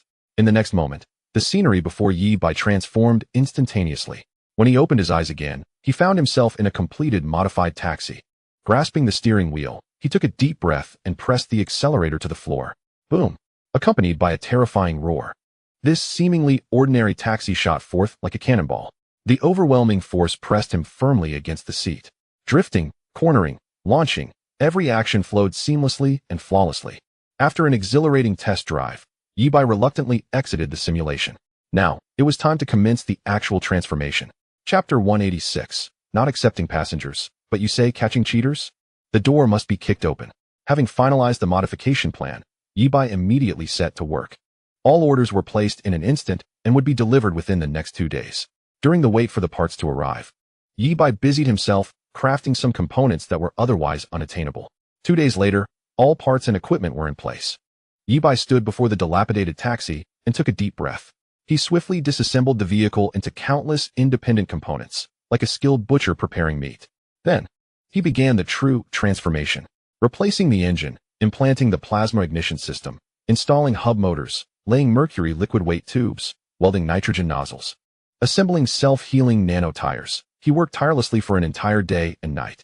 When the first rays of morning sunlight streamed through the dusty windows of the repair shop, a brand new, thoroughly transformed beast stood proudly in the center. 3 days later, the taxi driver arrived as promised. "Boss, I'm here to pick up the car. Is it ready?" The voice echoed even before he entered. However, when he stepped into the repair shop and beheld the new vehicle, he stood frozen in place. The entire body gleamed as if it had just rolled off the production line. On the sleek, aerodynamic rear, 6 metallic thruster-like propulsion devices lent the once ordinary taxi an aura of cutting-edge technology. "Oh my heavens, is this my car?" The driver circled the vehicle. His eyes filled with astonishment. "It looks stunning. It's just like new." He caressed the cold metal body, unable to contain his admiration. But soon he voiced his concerns. "Boss, this is too impressive. Especially the thrusters at the back. They're incredible. But will this pass the annual inspection?" Yeebai smiled lightly. "Rest assured. I have already completed all the modification paperwork for you. It is entirely legal and compliant. Moreover, these aren't mere decorations. This is a genuine nitrogen acceleration device." "What?" The driver beamed with joy, his expression skeptical. "Boss, you must be joking. Nitrogen acceleration? Do you think we're filming a movie?" At that moment, Yeebai took out his phone and opened a live streaming app. "Would you mind if I streamed live to test it out?" "Go ahead." The driver readily agreed.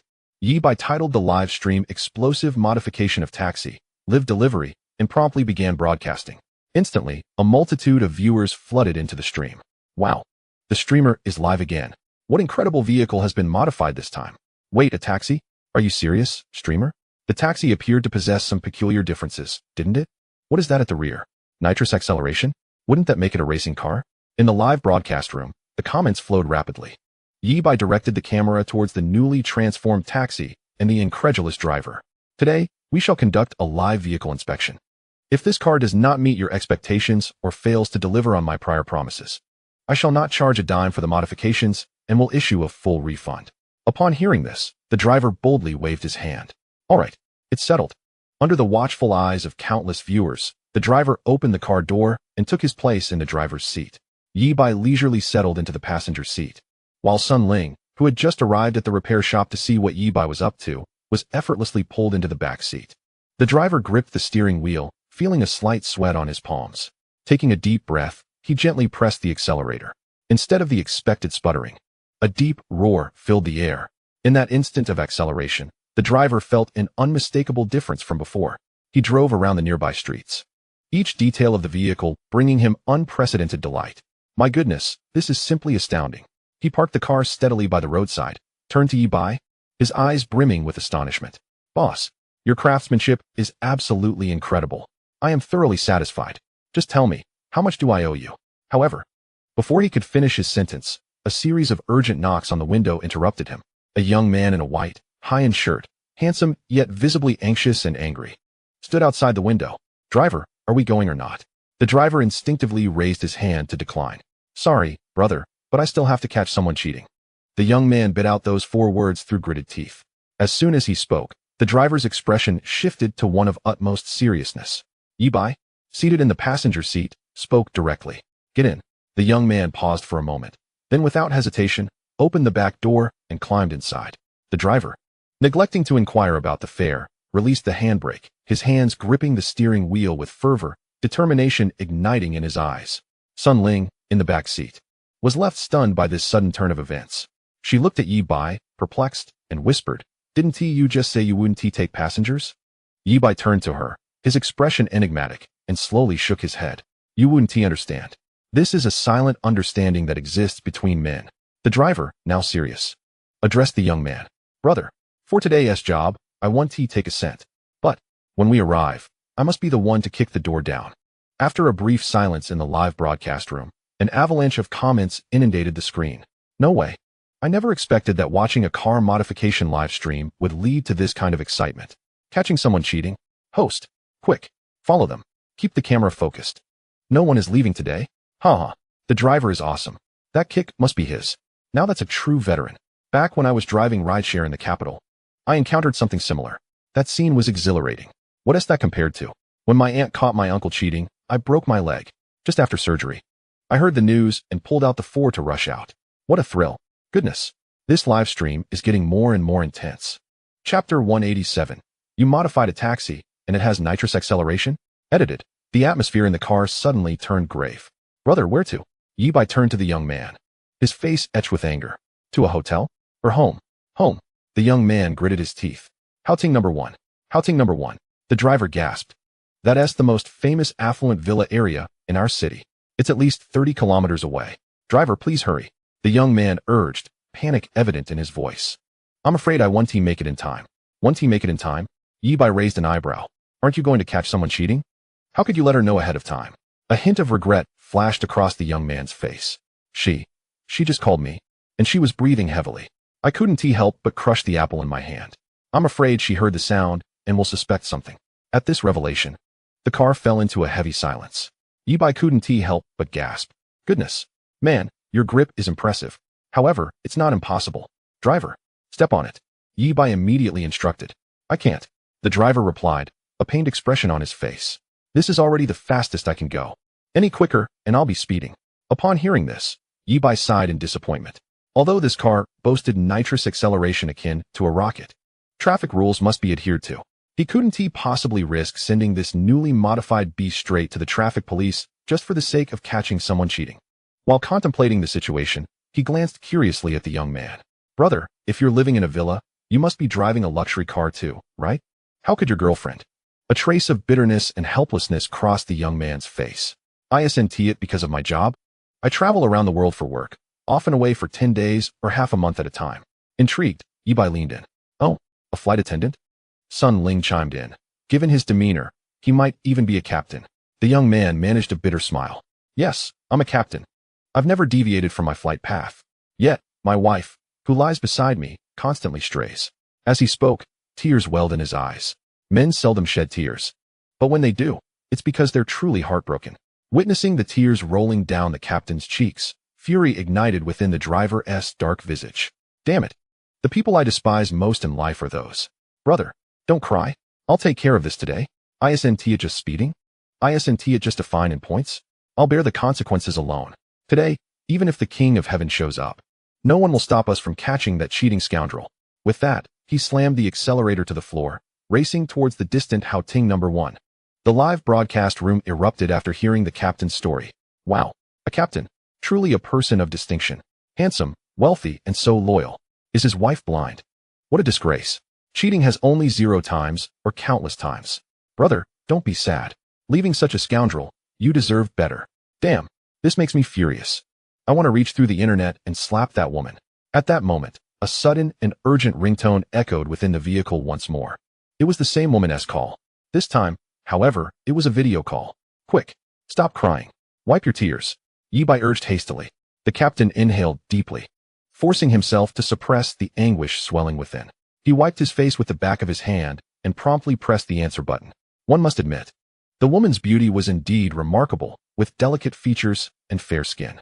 Yet, at that instant, she lay sideways on her bed, her long, dark hair tousled around her pillow. Most significantly, her bare shoulder, smooth and delicate, bore no trace of clothing. As the captain gazed at the woman on the screen, her tear-stained eyes were instantly filled with fury. Why didn't you? The woman, upon hearing this, revealed a flirtatious smile. Oh dear, darling. I just got out of the shower. Look at my face. Isn't it a bit flushed? It's just the steam from the hot water. Before she could finish her sentence, suddenly, her body stiffened.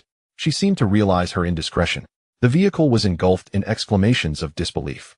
What on earth am I witnessing? She's actually video calling her husband while fooling around with her lover at home. How dare she? This is infuriating. The captain stared fixedly at the phone screen. Honey, what's wrong? His voice trembled. On the other end, the woman stammered. I am fine. Her words were cut short. The live stream had erupted in chaos. The audience felt their moral compass being brutally trampled upon. What can I even say? Is this even human? I'm disgusted. In over 30 years, I've never encountered such shamelessness.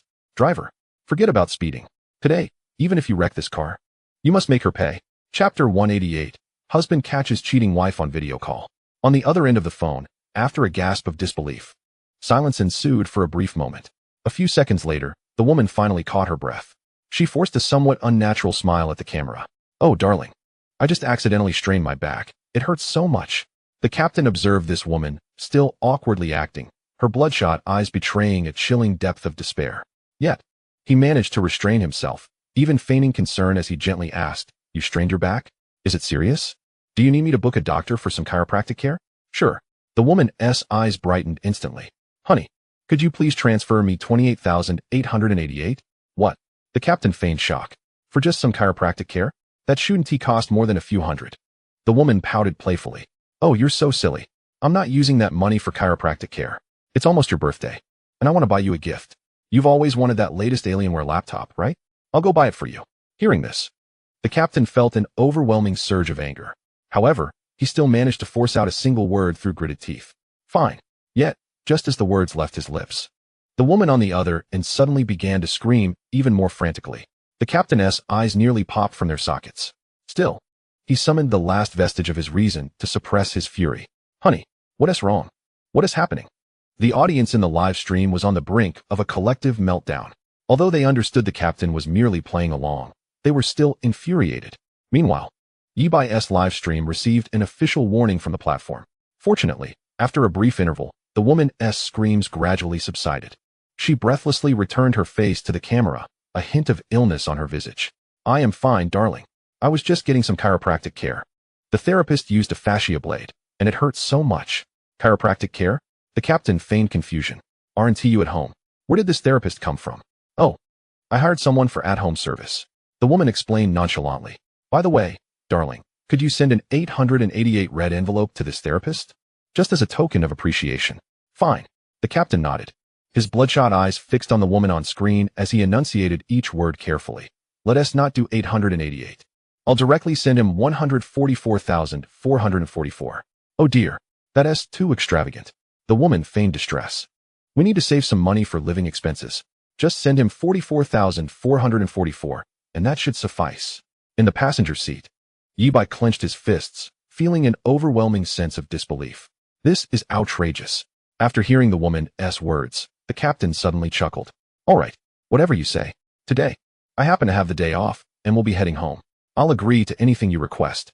As the video call ended, the captain could no longer contain his inner turmoil. That was my house. I worked tirelessly for thousands of hours to buy that home. That was my wife, whom I have cherished for a decade, treating her like a princess. That was my hard-earned money. That scoundrel. How dare he? How dare he use my money to sleep with my wife and live in my house? I will kill him. I must kill him. He abruptly lifted his head. His bloodshot eyes filled with an insatiable thirst for vengeance. Calm down. Yi Bai firmly placed his hand on the captain's shoulder. Brother, if you're going to fight, then fight. If you're going to deal with him, then do so, but never resort to murder. It's not worth sacrificing your entire life for such scum. Killing him would be too lenient. I want him to suffer. The captain gritted his teeth. Driver, accelerate. Faster. The driver, without hesitation, pressed the accelerator further down. Meanwhile, Yi Bai pondered aloud. Oh dear, I seem to have left the wrench and the chainsaw I used to fix the car in the trunk. I must ensure these tools are kept safe. I can't let anyone emotional take them for something they shouldn't do. In the back seat, Sun Ling looked perplexed. Wrench? Chainsaw? Where did those come from? However, Yi Bai shot her a knowing glance, his tone brooking no argument. If I say they exist, they exist. You must keep an eye on them. Upon hearing the word chainsaw, the captain's eyes gleamed with a sinister light. No one can stop me. Today, I am determined to wield a chainsaw and take him down. With the wind at our backs, we shall plow through all obstacles. As we sped past a hardware store, the driver suddenly slammed on the brakes, bringing the vehicle to a halt at the entrance. Let's take a moment to regroup. A few minutes later, Yi Bai, the driver, and the captain emerged from the store, one of them carrying a brand new, buzzing chainsaw. Boss, you can't leave this equipment here. Hurry up and take it away. The hardware store owner exclaimed with disdain, urging them to leave. The three men tossed the menacing chainsaws into the trunk and entered the vehicle with stoic expressions. Once again, they hit the road. After an intense drive of several minutes, the luxurious villa district of Houting No. 1 came into view. Chapter 189, captured on scene. Yet still denying and pleading? Meanwhile, within a lavish villa in Houting No. 1, a disheveled bed bore witness to a couple, openly entangled in one another, lazily indulging in smoke. The well-built, handsome male paramour exhaled a smoke ring and, with curiosity, asked the woman beside him, Darling, why is your husband so obedient today? Usually, he is quite astute, but today he seems to believe everything you say. The woman scoffed lightly, her face filled with scorn. That depends on who is training him. Besides, my useless husband has been away for so long. Now that he is finally back, of course, he will listen to me. The male paramour, however, frowned slightly. Initially, it was entertaining to watch her tease him in front of him, but now, it was rather dull since he couldn't even see through this charade. The woman, noticing his displeasure, gently traced circles on his chest with her slender fingers. Oh, my dear brother, were you jealous just now? When I asked my husband for money to buy things, you were relentless in tormenting me, as if you held a grudge against me. I didn't. The male paramour retorted stubbornly. I'm not that petty. Yes, you are not petty at all. The woman gazed at him with sultry eyes, her voice dripping with implication. You are far more generous than my husband, and, shall we say, larger in every sense. That size, that vigor, it is simply too transparent. By the way, I forgot to mention that the latest alien computer was actually bought for you. Oh, is that so? The male paramour's face finally broke into a smug smile. What about your husband? What do you plan to get him? The woman laughed disdainfully. Him? I'll just buy him a handheld game console. Something small and cute fits him perfectly. With that, they exchanged glances and burst into laughter. However, just as their laughter echoed through the room, a thunderous crash resounded from downstairs. The front door was forcefully kicked open, splintering into pieces. The couple, still caught in their revelry, were startled into a frenzy, scrambling to gather their clothes. Who is it? Who is it? The woman shouted nervously as she threw on her clothes. A young man with a stern expression, Yi Bai, appeared, holding a phone that was still live-streaming, and slowly ascended the staircase. Who are you? The woman's heart raced with an ominous premonition. Get out. This is my home. If you don't leave now, I will call the police and report you for trespassing. At that moment, the male paramour, now dressed, rushed out of the bedroom. Seeing Yi Bai alone, he felt emboldened. I don't care who you are.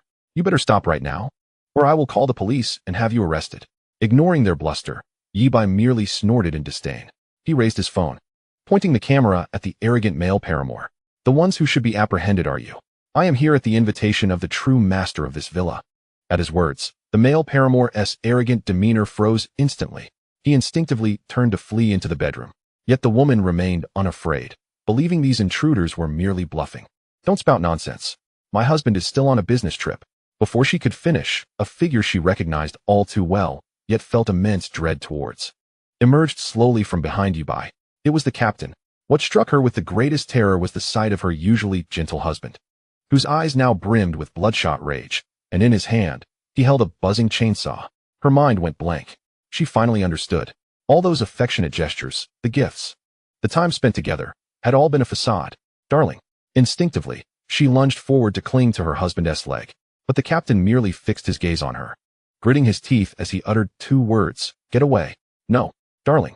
Let me explain," she sobbed, incoherently pleading. "P.S. Just a technician.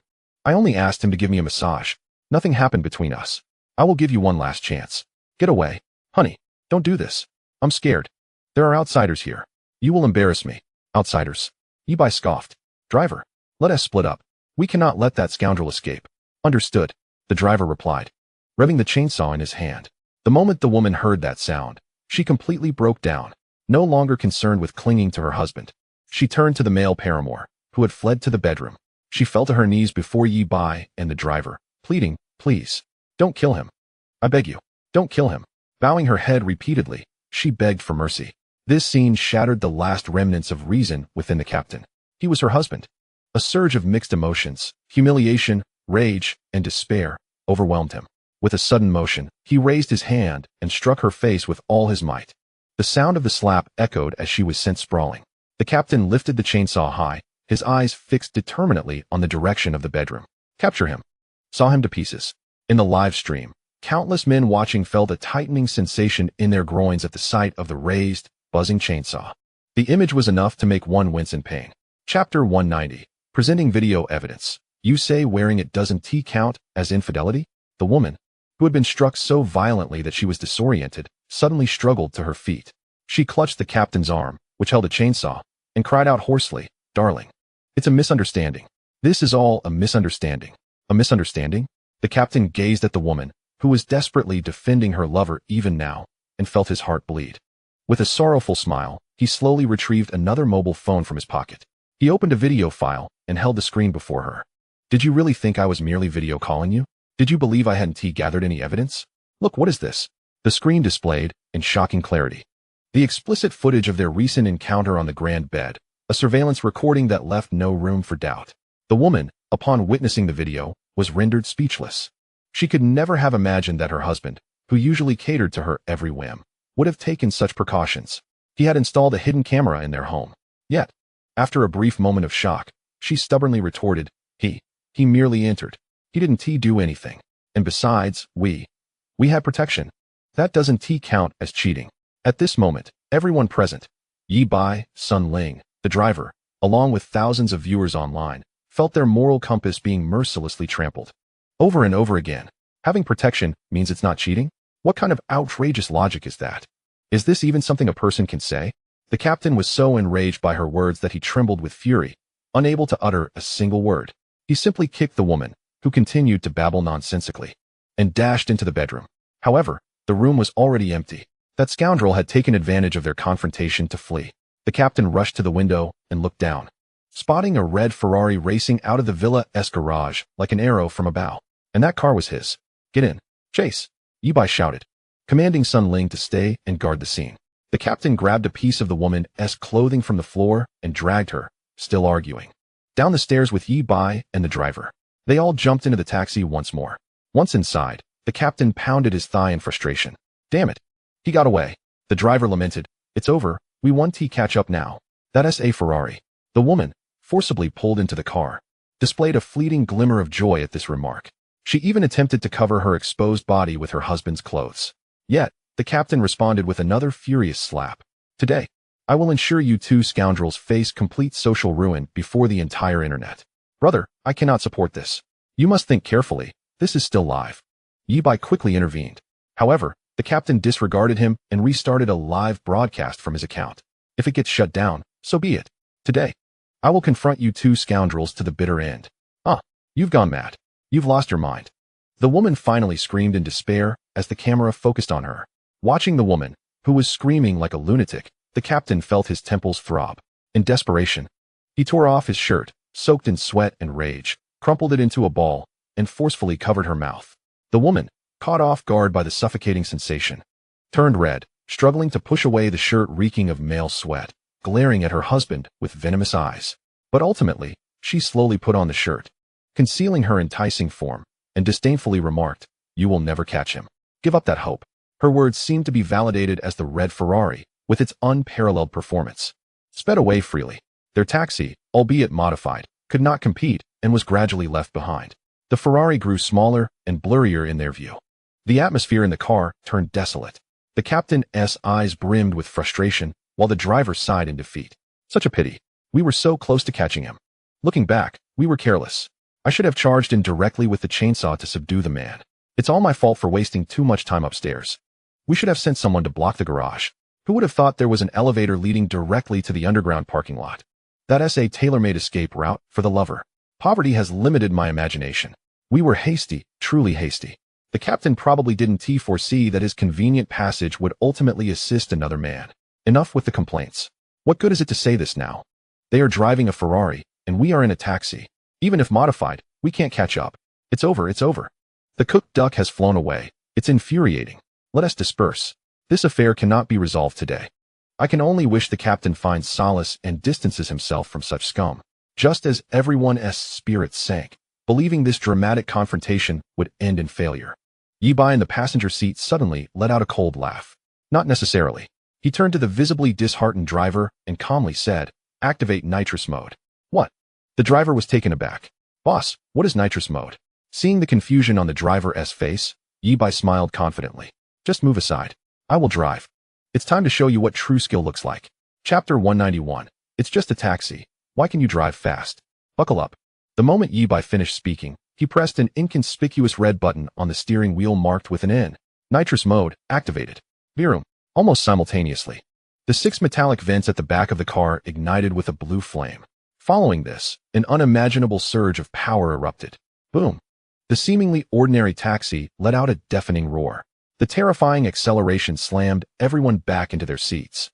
The captain and the driver felt as though their insides were being crushed, their minds blank. The woman, forcibly dragged into the car, screamed in terror. Sun Ling instinctively tried to stabilize herself against the overwhelming acceleration, attempting to lift her legs and let her backside rise off the seat. However, a miraculous scene unfolded. Her body, in defiance of gravity, neither surged forward nor fell. It seemed as though she was firmly adhered to the back of the chair by an invisible force. This was akin to the terrifying G-force experienced only during the extreme acceleration of top-tier supercars. In the livestream, all the viewers, after a brief moment of black screen and buffering, erupted into a frenzy. What on earth am I witnessing? Blue flames. That's the fire of nitrous acceleration. Is that really a taxi? How does it feel like a rocket taking off? What kind of monstrous engine did the host install in there? My butt is glued to the seat. Can a taxi even have this kind of acceleration? Simultaneously, drivers of other vehicles on the road were utterly dumbfounded. They watched, wide-eyed, as a yellow taxi, its rear belching blue flames that stretched for several meters, zipped past them in a manner that defied all logic. What was that? Filming a movie? How could a mere taxi achieve such nitrous acceleration and look so flashy while doing it? All the drivers were bewildered, even beginning to question whether their vehicles were indeed the same mode of transport as that extraordinary taxi. Meanwhile, the man in the Ferrari, fleeing ahead, caught sight of the increasingly close taxi with its flickering blue flames in the rearview mirror. He was completely stunned. How could a taxi possibly catch up to his Ferrari? Instinctively, he pressed the accelerator to the floor. The Ferrari's powerful engine let out an enraged roar. Its speed surged once more. Yet, it was futile. The taxi behind was faster, fiercer, and utterly unreasonable. The gap between the two vehicles was closing at an alarming rate. The man in the Ferrari stared at the rearview mirror, sweat breaking out on his forehead as he felt he was on the brink of flight. What sort of monstrous vehicle was that taxi? As the taxi drew closer, a glimmer of cunning sparkled in his eyes. Up ahead was a traffic light, just turning red. In a flash of inspiration, he slammed the brakes, bringing the Ferrari to a halt right in front of the crosswalk. Yi Bai furrowed his brow at this sight, forced to stop his vehicle as well. What the hell did he plan to do? The pilot, infuriated, cursed and unbuckled his seatbelt, preparing to leap out. However, just as his hand reached for the door handle, the window of the Ferrari slowly rolled down. The man turned, brazenly raising a middle finger at Yi Bai's car. Then, with a sudden burst of acceleration, he roared forward. The Ferrari disregarded the traffic signal, darting across the intersection like a bolt of lightning. This was a blatant provocation. He was confident that Yi Bai's seemingly legitimate taxi would not dare to ignore the traffic rules as he did. What the hell? So arrogant. This guy is beyond insolent. Running a red light, and flipping the bird. Who does he think he is? Absolutely lawless. I've called the police. I've jotted down the license plate. Let us see if the traffic cops catch him. Inside the car, Sun Ling anxiously urged Yi Bai, boss. Shouldn't we chase after him? If we don't hurry, we'll really lose him. No rush, Yi Bai replied, reclining in his seat with a sly smile reminiscent of a cat toying with a mouse. He would give him the time it took to run the red light. He waited patiently until the red light counted down and turned green. In that instant, Yi Bai's gaze sharpened with a piercing intensity. He slammed the accelerator to the floor. The launch mode activated. The 4 hub motors unleashed a terrifying torque. The tires screeched against the pavement. In the next moment, the entire car shot forward as if propelled by an electromagnetic catapult, vanishing from its previous position. In merely a minute, in just 1 minute, the Ferrari, which had previously faded from view, reappeared clearly before them. The fleeing man, glancing in the rearview mirror, saw the relentless taxi pursuing him like a relentless specter. And he was on the verge of breaking down. This was utterly illogical. What kind of vehicle was this? Was the driver a ghost? Overwhelmed by fear, he began to question whether he was trapped in a nightmare. Instinctively, he raised his hand and slapped himself hard. The sharp sound and the stinging pain on his cheek jolted him back to reality. This was no dream. He sighed in relief, but when he looked up again, his pupils dilated in terror. Directly ahead, a massive truck, akin to a small mountain, was slowing down due to the road conditions. And because he had momentarily lost focus, he had no time to brake. Bang! With a thunderous crash, the Ferrari collided with the truck's rear. The entire front end crumpled into a heap of scrap metal. After a brief silence in the live stream, laughter erupted. Ha! This is the consequence of arrogance. What goes around comes around. The heavens spare no one. Running a red light and flipping the bird. Now look who's in trouble. Truck, I heard you wanted to collide with me? Chapter 192. Capturing the Mistress. A brutal beating. The front of the Ferrari, mangled from the violent impact, was belching thick black smoke. The airbags deployed, and the man inside was dazed, bloodied, and disoriented. Yet, his will to survive surged to its peak. Struggling to push open the door, he crawled out of the wreckage, stumbling as he attempted to flee. Trying to escape, Yi Bai let out a cold laugh, flinging open his door and charging out. With a swift and decisive kick, he struck the man squarely in the back. Thwack! The man cried out, akin to a kite severed from its string, crashing to the ground in a heap. At that moment, Sun Ling managed to squeeze out from the back seat. Seeing the man sprawled on the ground, memories of his previous misdeeds ignited her anger. Mimicking Yi Bai, she retrieved the brand-new chainsaw from the trunk and flipped the switch. The deafening, hair-raising roar of the chainsaw reverberated throughout the street. The man, just rising from the ground, turned to see a sweet-looking girl wielding a buzzing chainsaw aimed at him. A rush of warmth surged from his lower half. He wet himself in sheer terror. Don't kill me. Please don't kill me. The man cowered, clutching his head and screaming in fright, utterly stripped of his earlier bravado. At that moment, the pilot rushed out of the taxi, his eyes bloodshot with rage. Without a word, he kicked the man back to the ground. Then, like a man possessed, he mounted the man, unleashing the pent-up fury that had accumulated over time. I let you sleep with my wife. I let you stay in my house. I let you drive my car. I let you spend my money. Amidst furious roars, fists were raised high. One punch, another punch. Each blow was fueled by sheer force, striking mercilessly against the face of the mistress. Every hit landed with brutal impact. Blood splattered. What a thrill. Absolutely exhilarating. This is how it should be done. Beat him to a pulp. And this scoundrel, the captain, is incredible. This is true manhood. Go for it. Just as the captain was caught up in the fervor of the fight, the distant wail of police sirens echoed through the air. Several traffic officers had swiftly arrived at the scene. Upon witnessing this, Yi Bai immediately urged Sun Ling, hurry, put away the chainsaw. He exchanged a knowing glance with the driver, and the two sprang into action. They positioned themselves on either side, feigning efforts to restrain the agitated captain. Oh no, Captain! Stop! Stop! If you keep this up, someone will die.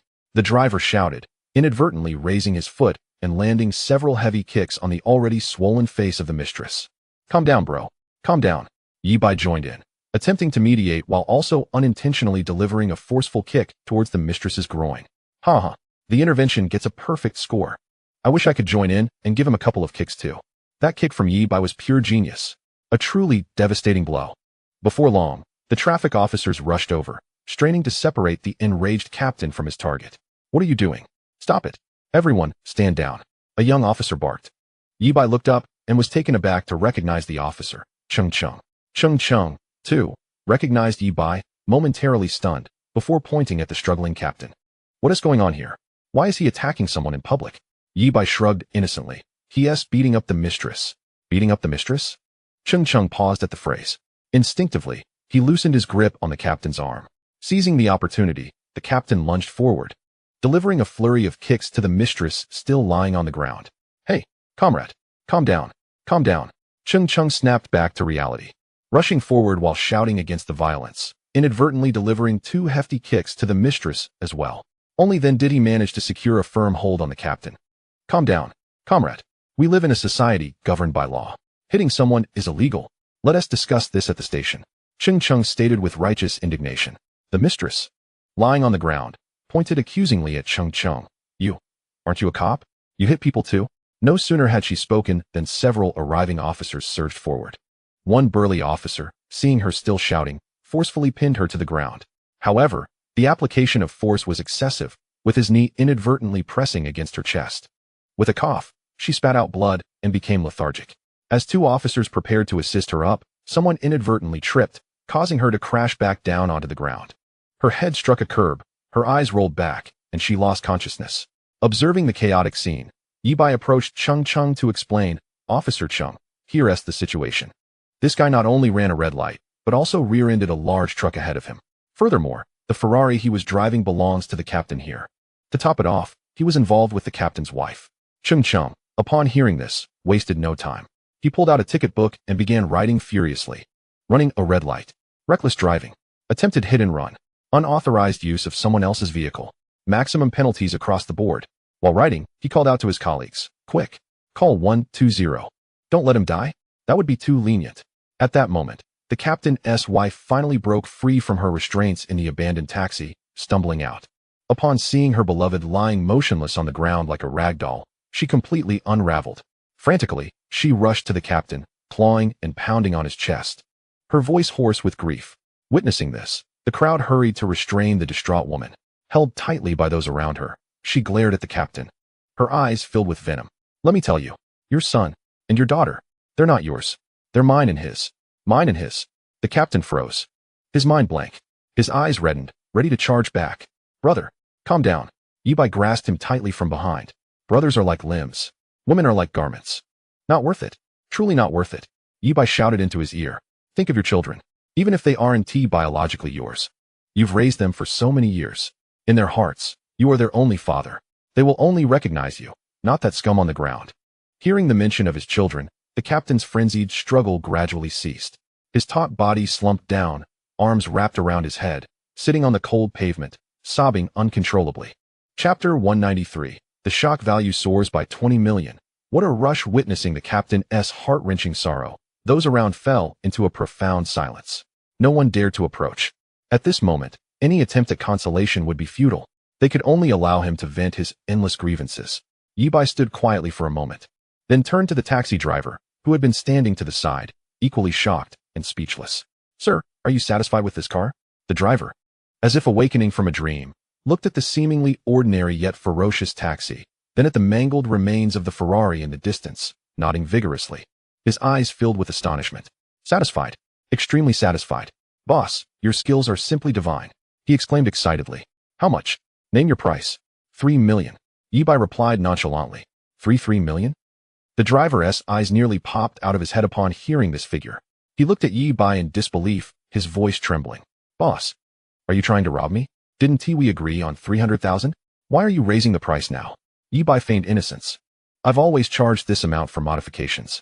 When you held up 3 fingers, I thought you were wealthy enough to mean 3 million. I didn't expect it to be 300,000. My heavens. The driver, hearing this, was nearly in tears. Boss, even if you sold the entire taxi company I work for, it wouldn't be worth that much. Where am I supposed to find 3 million? Yi Bai was at a loss for words. Just then, the captain, who had been sitting on the ground weeping, slowly stood up. He had wiped away his tears. Although his eyes remained swollen, a hint of relief shone through. I'll pay 3 million. It allowed me to catch the scoundrel, see a woman's true nature, and learn the truth about my 2 children. Although it's painful, it's also a form of liberation. Worth it. The driver's face lit up with joy. Grasping the captain's hand tightly as if holding onto a lifeline, he expressed his gratitude. Brother, thank you. Thank you so much. You're truly my savior.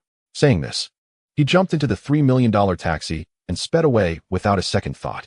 Without the extraneous pleasantries, Yi Bai observed the scene with a hint of curiosity and inquired of the captain, "Are you truly willing to pay $3 million for him?" The captain offered a grim smile, casting his gaze toward the dim, overcast sky, his voice laced with fatigue. "With a green hat atop my head. The child is not my own. My marriage has shattered into reality. In this world, it seems nothing remains that warrants my lingering affection." Upon hearing these words, Yi Bai was taken aback. "Brother, do not despair. As long as the Green Mountains stand, one need not worry about firewood. That scoundrel is not worth your sorrow."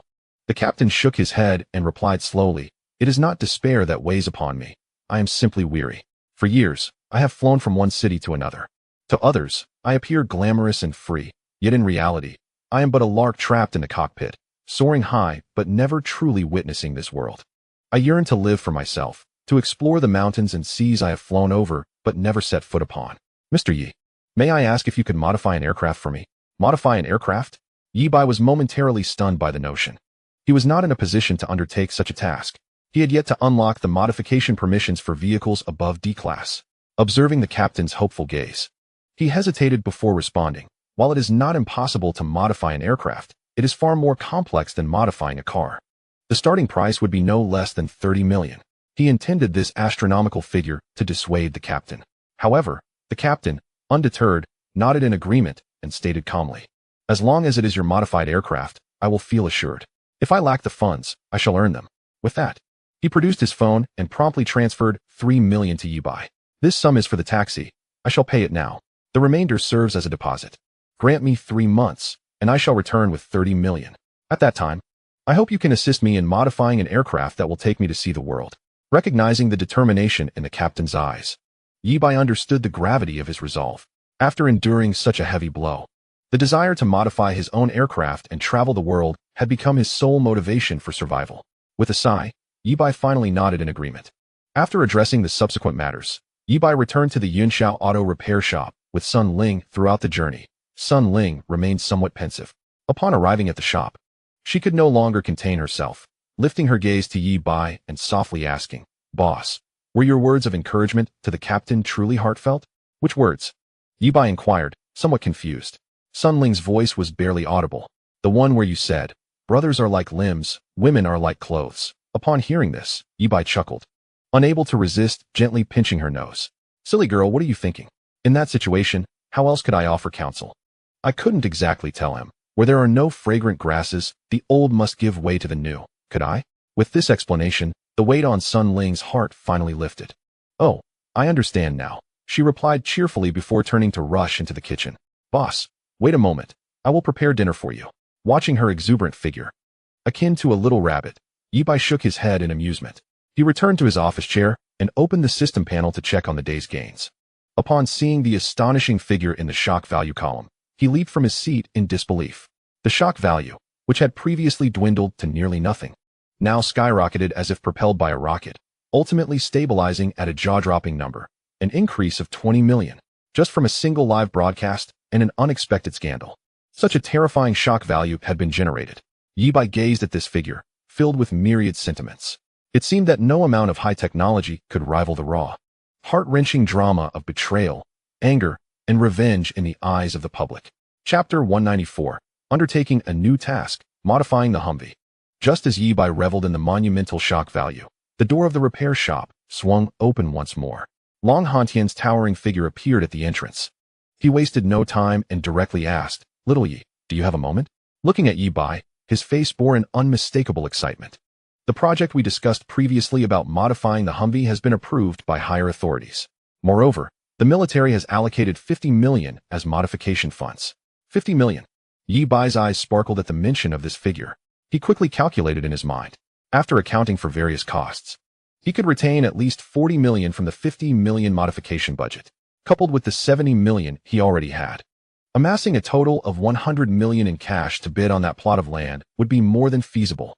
Furthermore, he presently held nearly 40 million in shock value. This was a serendipitous opportunity. "Do I have time?" "Of course I do."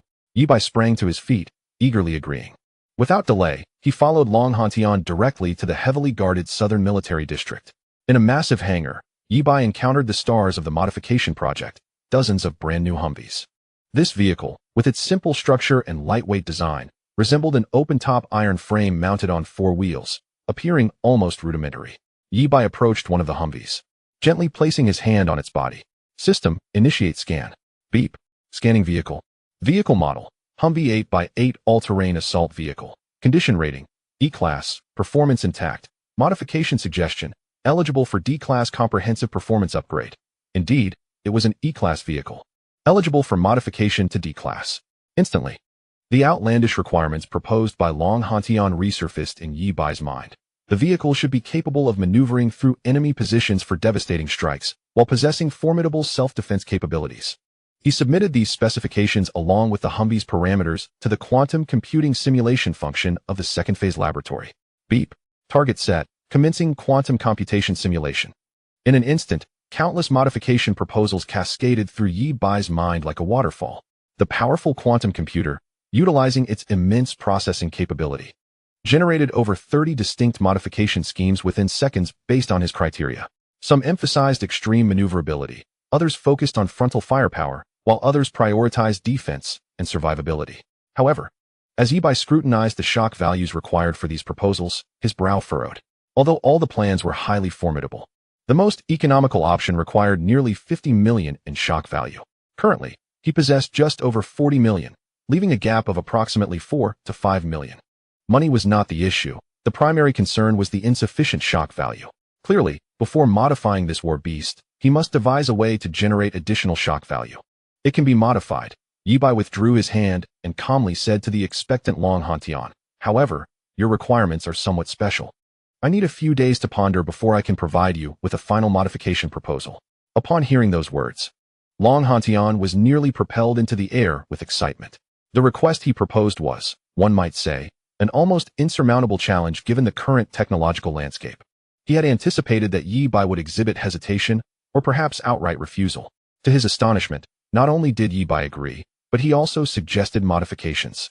No problem. No problem at all. Long Hantian nodded vigorously. Take your time to ponder. There's no rush. As long as it can be modified, I'm willing to wait indefinitely. His trust in Yi Bai's capabilities had reached a level of near-blind faith. After finalizing the agreement with Long Hantian, Yi Bai did not immediately delve into contemplating the modifications for the Bobcat vehicle. Just moments ago, he received a notification from the system. The Phase 1 Laboratory's self-developed project, high-pressure electromagnetic fire cannon technology, had completed all theoretical deductions and technical validations, and was now ready to enter the production phase. What a timely blessing. Yi Bai promptly bid farewell to Long Hantian and hurried back to the Yunshao Auto Repair Factory. He then gathered all the comprehensive technical documentation and handed it over to Sun Ling. "Here, take this. Immediately contact our partnering factories and have them set up production lines for trial runs at the fastest pace possible. All technical details and production standards are clearly outlined within." Sun Ling accepted the documents, glancing at the bold characters on the cover that read high-pressure electromagnetic fire cannon. Although she didn't fully comprehend it, she still nodded emphatically. "All right, boss. I'll take care of it right away." Watching Sun Ling rush off to her tasks, Yi Bai then picked up his phone and dialed the number of Director Huang Bo from the Tianjing Fire Department. As soon as the call connected, Yi Bai cheerfully inquired, "Director Huang, how have you been lately? I've recently developed a new gadget. It's a sound-suppressing, ultra-long-range fire extinguisher. Would you like to learn more?" A sound-suppressing long-range fire extinguisher?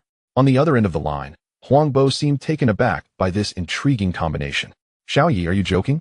A fire extinguisher that can be used from a distance? And it suppresses sound?" To him, these two concepts appeared to be fundamentally contradictory. Achieving distance would necessitate immense pressure, which would inevitably produce considerable noise. "When have I ever made a jest with you?" Yi Bai replied confidently. "Seeing is believing, and hearing is deceiving. If you're interested, why not come and see for yourself?" Huang Bo's curiosity was thoroughly piqued. Yi Bai's creations were invariably of exceptional quality.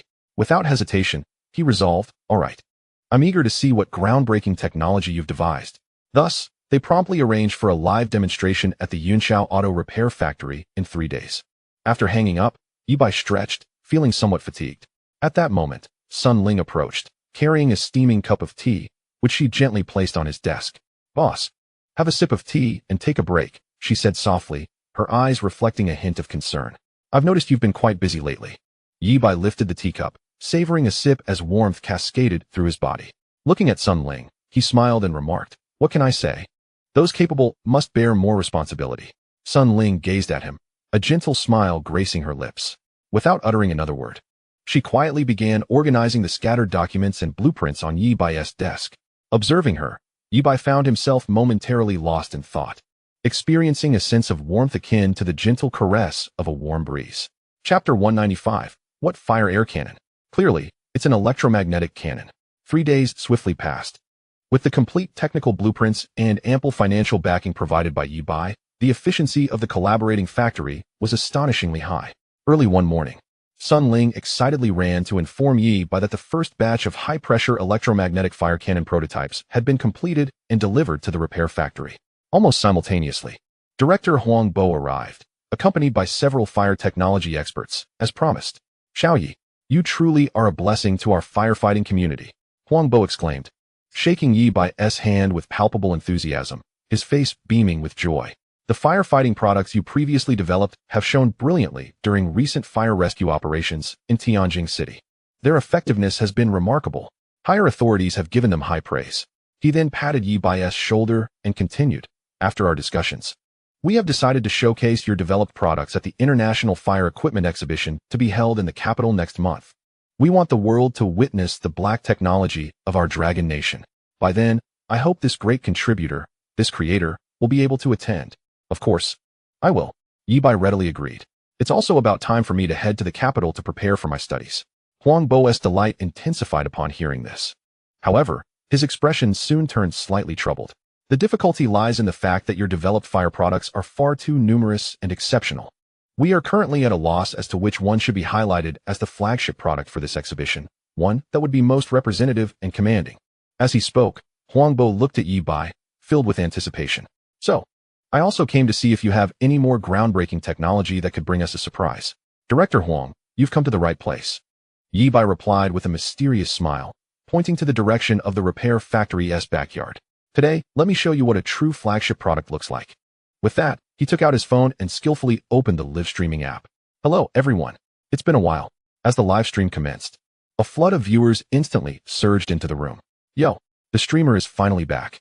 I thought you had changed careers to become a relationship advisor or a professional infidelity catcher. Hurry, hurry, hurry. Let me see. What miraculous vehicle is it this time? Is it the brother version of that taxi from last time?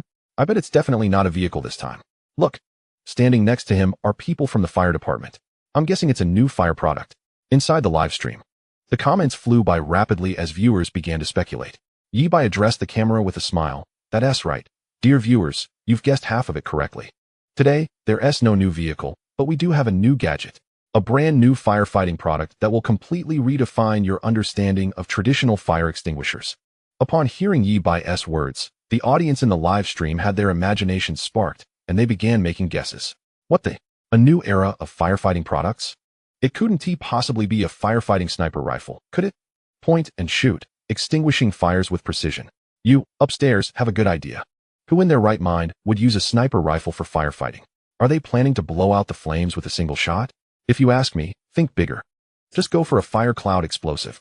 One shot, and the fire scene becomes a vacuum. The flames extinguish themselves. How convenient. Haha. Fire cloud explosive? Seriously? Are we not even pretending anymore? Is it firefighting or demolition? Observing the increasingly outrageous speculations in the live stream, Yi Bai chuckled and shook his head before revealing the answer.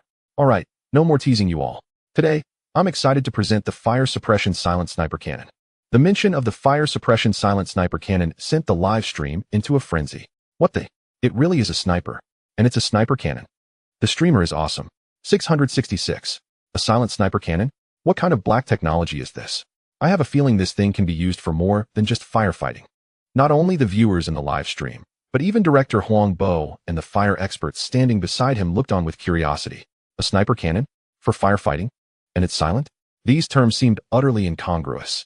Under the watchful gaze of an expectant crowd, Yi Bai and Sun Ling slowly wheeled out a substantial object draped in black cloth from the storeroom in the backyard. As Yi Bai dramatically lifted the black cover, a collective gasp echoed among the spectators. Beneath the cloth lay not a traditional cannon, but rather a futuristic electromagnetic cannon, characterized by its elongated electromagnetic rails and a sleek, Flattened barrel. Is this an electromagnetic cannon? Director Huang Bo's eyes widened in disbelief at the sight before him. He was well aware of the significance of an electromagnetic cannon, a pivotal instrument signifying the future of weaponry development. Yet, whether land-based or naval, such devices typically required immense energy and were fixed installations of considerable size. But this one was mobile. Incredible. If this were indeed true, it would be profoundly representative. Huang Bo was exhilarated, envisioning the tremendous sensation this cannon would create at an international exhibition. To better assess the cannon's performance, the group drove to a remote, uninhabited hill on the outskirts of the city. In the distance, nearly 10 kilometers away, a team had already ignited a massive target simulating a high-rise building fire. Standing beside the electromagnetic cannon, Yi Bai began his explanation for the live broadcast. Dear viewers, today our target is that burning object 10 kilometers away. This distance far exceeds the range of any existing high-pressure water cannons. Moreover, due to the distance, environmental factors such as wind speed, humidity, and air pressure will greatly influence the trajectory. Achieving a precise hit is exceedingly difficult. While he spoke, he swiftly input various parameters on the control panel. The audience in the live stream, along with Huang Bo and the others present, held their breath, eyes wide with anticipation for the earth-shattering blast. However, after completing his operations, Yi Bai simply clapped his hands. All right, all set. All set. Everyone was taken aback. Wait, is that it? You haven't fired yet. Exactly. Where's the cannon blast? I expected a thunderous sound. Did it fire? When? I didn't hear a thing. It really was completely silent. A silent sniper cannon. How terrifying. Huang Bo, puzzled, inquired. Yi Bai, have you actually fired it? Yi Bai nodded. Just as everyone remained in confusion, Yi Bai's phone suddenly rang. He answered the video call and pointed the screen towards the live camera and Huang Bo.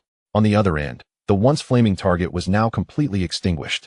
The observing staff member, holding his phone, shouted excitedly into the camera, direct hit. Perfect accuracy. The fire is completely out. Silence enveloped the scene, a profound stillness. 10 kilometers. Without a sound. One strike to extinguish the fire. This was utterly beyond the comprehension of everyone present. Congratulations. You have shocked us all, Huang Bo exclaimed. His face flushed with excitement after a brief moment of astonishment. This technology is astonishing. To have it commissioned for our fire brigade is an immense achievement. Yi Bai, we want this cannon. No, not just one. We want a whole squadron. No, an entire battalion's worth. Name your price. We will sign the procurement agreement right here and now. Meanwhile, while Yi Bai reveled in the excitement over the firefighting electromagnetic cannon order, at a highly confidential research institute in the Southern Military District, academicians Yang Xiaomin and Zhang Ming were tirelessly working on the reverse engineering of the optical stealth technology used in the Phantom Spine. At that moment, an elderly man with graying hair, dressed in a white lab coat, entered the laboratory. He was academician Wang Hong, the chief leader of the electromagnetic cannon project. Old Zhang, are you really not reconsidering? We desperately need material science experts like you for our electromagnetic cannon project. Academician Wang implored earnestly. Yang Xiaomin, without looking up, bluntly refused. Old Wang, it's not that we don't want to help, but the project we are currently handling is of utmost importance. We simply cannot spare the time. With a resigned sigh, Academician Wang gazed at the highly classified report on optical stealth materials, filled with curiosity. Who could possibly have developed such extraordinary technology? Driven by his intrigue, he searched for the technology provider, Yi Bai, online. To his astonishment, he discovered that this young man was a somewhat well-known internet streamer. Moreover, he was currently live streaming. Compelled by an inexplicable urge, Academician Wang clicked on the stream. There, he witnessed the firefighting silent sniper cannon that would forever be etched in his memory. Is this not an electromagnetic cannon? Academician Wang was flabbergasted. He could scarcely believe his eyes. Their entire team had devoted decades of effort without successfully miniaturizing the electromagnetic cannon for naval installation. Yet here was a young man, running an auto repair shop, who had created a mobile, lightweight version. Furthermore, judging by the live test results, the cannon's power, range, and accuracy were on par with military grade. If utilized for military purposes, its impact would far surpass that of mere firefighting. Academician Wang could no longer remain seated. He immediately conveyed this astonishing discovery to Long Hantian. Upon hearing the news, Long Hantian was initially taken aback, then filled with overwhelming joy. I knew it. I knew this young man had more surprises in store. Let us go, old Wang. I'm taking you to their testing ground right now. I must see how much more this young man has accomplished. Before long, Long Hantian and Academician Wang hurriedly arrived at the scene. Congratulations, Yi Bai. Congratulations on your windfall. Long Hantian's booming voice preceded his arrival. As he approached with a knowing expression, Yi Bai, sensing an ominous premonition, asked, Director Long, what do you mean by that? How have I struck it rich? Still pretending? Long Hantian stepped forward, firmly patting the electromagnetic cannon that had yet to be stored away. We saw the test of your firefighting electromagnetic cannon. What an impressive piece. Therefore, our military has decided to procure it. That is not true. Yi Bai immediately denied. Director Long, you must be joking. This is merely a firefighting tool. It has no relevance to the military. Still playing coy? Long Hantian produced his phone and played a video, none other than the recording of Yi Bai's live stream. The evidence was irrefutable. Witnessing Long Hantian's determined demeanor, Yi Bai felt a wave of despair. Director Long, have a heart. I've only just managed to create something profitable, and now you're swooping in to take it from me. Long Hantian laughed heartily. How much did the Tianjin Fire Department offer you? 50 million. Yi Bai replied, somewhat irritated. We'll offer 80 million. Long Hantian declared grandly, raising the bid by 30 million. What about the Tianjin Fire Department? We just finalized an agreement. Yi Bai questioned. You don't need to worry about that. With a grand gesture, Long Hantian declared his intention to negotiate personally, assuring that he would persuade them to relinquish the electromagnetic cannon to them with utmost satisfaction. The viewers in the live broadcast lamented, their cries echoing in despair. Their discontent was palpable as they realized that since the military began to commandeer Yixin's creations, they had been deprived of even the most basic of equipment. And now even the electromagnetic cannon was beyond their reach. Despite their reluctance, the audience understood that such formidable weaponry should not be left to the whims of the public. After finalizing the arrangements for the electromagnetic cannon, Long Hantian eagerly inquired about the modifications to the armored vehicle. Yi Bai, unimpressed, rolled his eyes in response.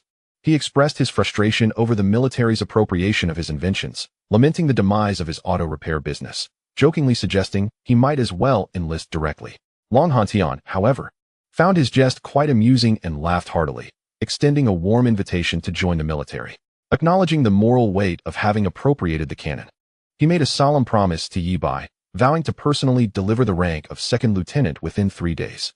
Yi Bai was taken aback at the prospect of receiving a military rank without ever having attended a military academy, even though it was merely the rank of second lieutenant. It signified formal recognition by the state, and he pondered the possibility of advancing further in the future. To ensure Yi Bai's promotion was justified and to validate the capabilities of the firefighting electromagnetic cannon, Long Hantian took Yi Bai to a military testing ground for a public performance comparison against active military equipment. He confidently asserted that if the cannon demonstrated superior performance, Yi Bai's promotion was all but guaranteed. Upon arriving at the secret military base in the Southern Military District, the scale of the event was significantly larger than their previous testing of the Mirage Spine. As Yi Bai entered the observation platform, he was startled to see a row of high-ranking officials in pristine military uniforms, their presence commanding an atmosphere of solemnity. Among them sat Commander Peng, an elderly man with a sharp gaze that seemed to harbor an undercurrent of hostility towards Yi Bai. Realizing that he had essentially usurped the commander's intended adoptive daughter as his sister, Yi Bai understood the source of the animosity. However, he held no regrets. Long Hantian discreetly introduced the other powerful military officials present, all of whom held significant authority within the military district. After the introductions, Long Hantian signaled Yi Bai to commence his presentation. Unfazed by the scrutiny of such esteemed figures, Yi Bai confidently stepped to the center of the platform, microphone in hand, and addressed the illustrious assembly. He introduced the new generation multifunctional electromagnetic railgun, outlining 3 core advantages: exceptional initial velocity, extensive range, and remarkable stealth capabilities. He elaborated on the railgun's ability to achieve a terrifying initial velocity of 12 Mach, capable of penetrating any known armor. Furthermore, with their proprietary intelligent trajectory correction system, he assured precision within a 1-meter radius, even at maximum range. Finally, he emphasized its unparalleled stealth, as the electromagnetic propulsion would produce no audible, visual, or thermal signatures upon firing. However, his assertions were met with an eerie silence, the seasoned generals furrowing their brows in skepticism. Commander Peng, in particular, expressed his discontent with a dismissive scoff, questioning the feasibility of such claims. Undeterred, Yi Bai calmly explained that the silent firing mechanism was deliberately designed for the element of surprise in firefighting scenarios.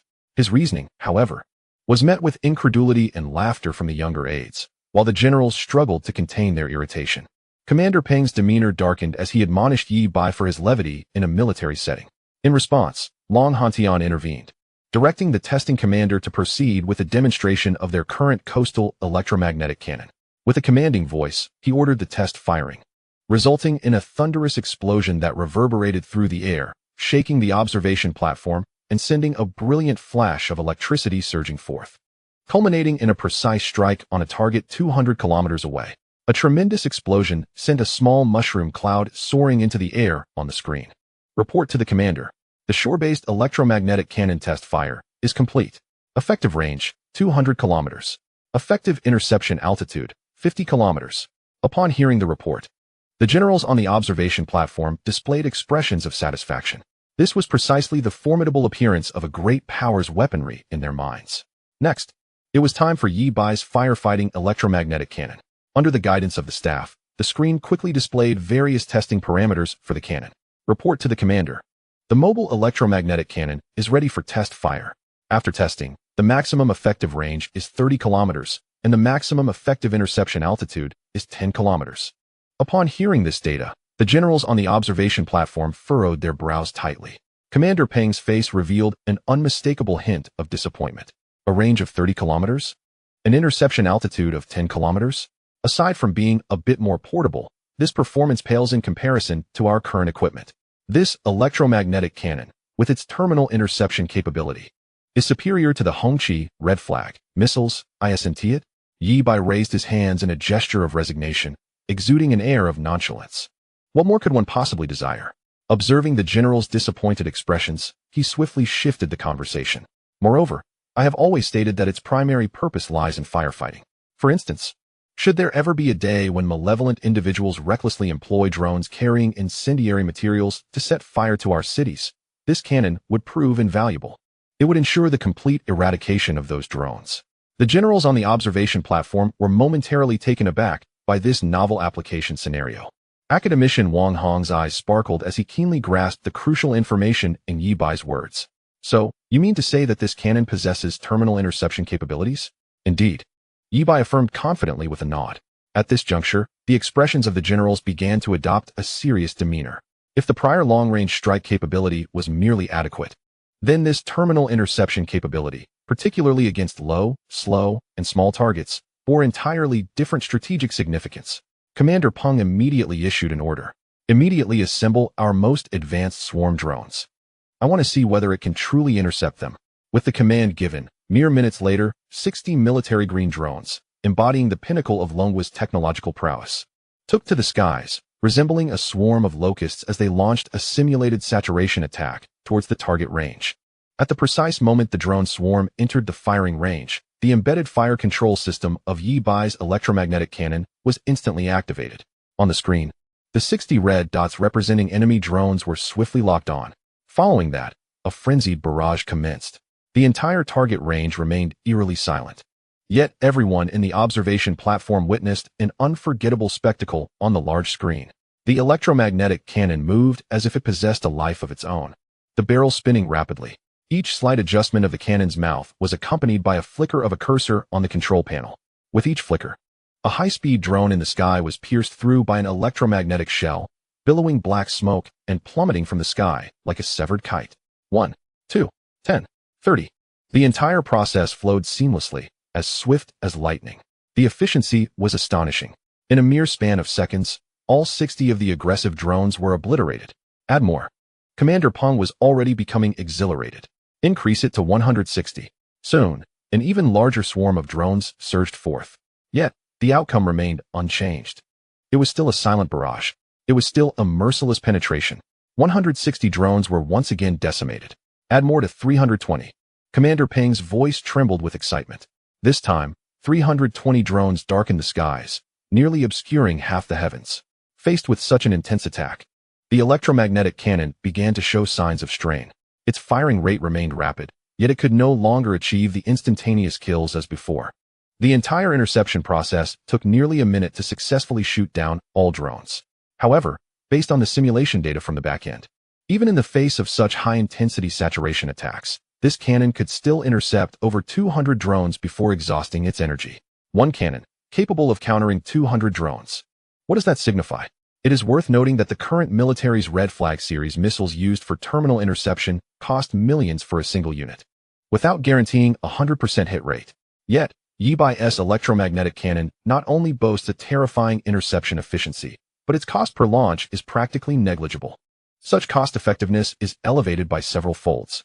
This is akin to a dimensionality reduction strike. Witnessing the astonishing data on the screen, the generals on the observation platform could no longer maintain their composure. They all excitedly rose from their seats. Good heavens! If we had a few more of these to form an air defense position, we wouldn't fear drones at all. Indeed, in modern warfare, the most troublesome aspect is the low-cost, high-quantity drones that disrupt our critical cities in the rear. They are virtually impossible to defend against. With this capability, everything changes. In my view, every significant city in our nation should be equipped with 3 to 5 of these. Establish a crossfire network. At that point, not only drones, but even cruise missiles wouldn't stand a chance of getting through. The generals fervently discussed, growing increasingly excited. Their gazes towards the electromagnetic cannon resembled that of looking upon mountains of gold. As Yi-Bai listened to their enthusiastic conversation, his eyes sparkled with excitement. 3 to 5 units for each significant city. With so many first-tier and new first-tier cities in Longhua, even if we only consider 20 to 30, that would amount to nearly 100 units in orders. Yi-Bai had quoted the military an asking price of 80 million for the electromagnetic cannon. Yet its actual cost was merely 8 million. This means that each unit would yield a profit exceeding 70 million, even if calculated conservatively at 30 million. 100 units would result in a net profit of over 3 billion. Even with discounts, just for first-tier cities, if 3 to 5 units were equipped, that would still amount to 50 to 60 units in orders. That equates to a profit exceeding 10 billion.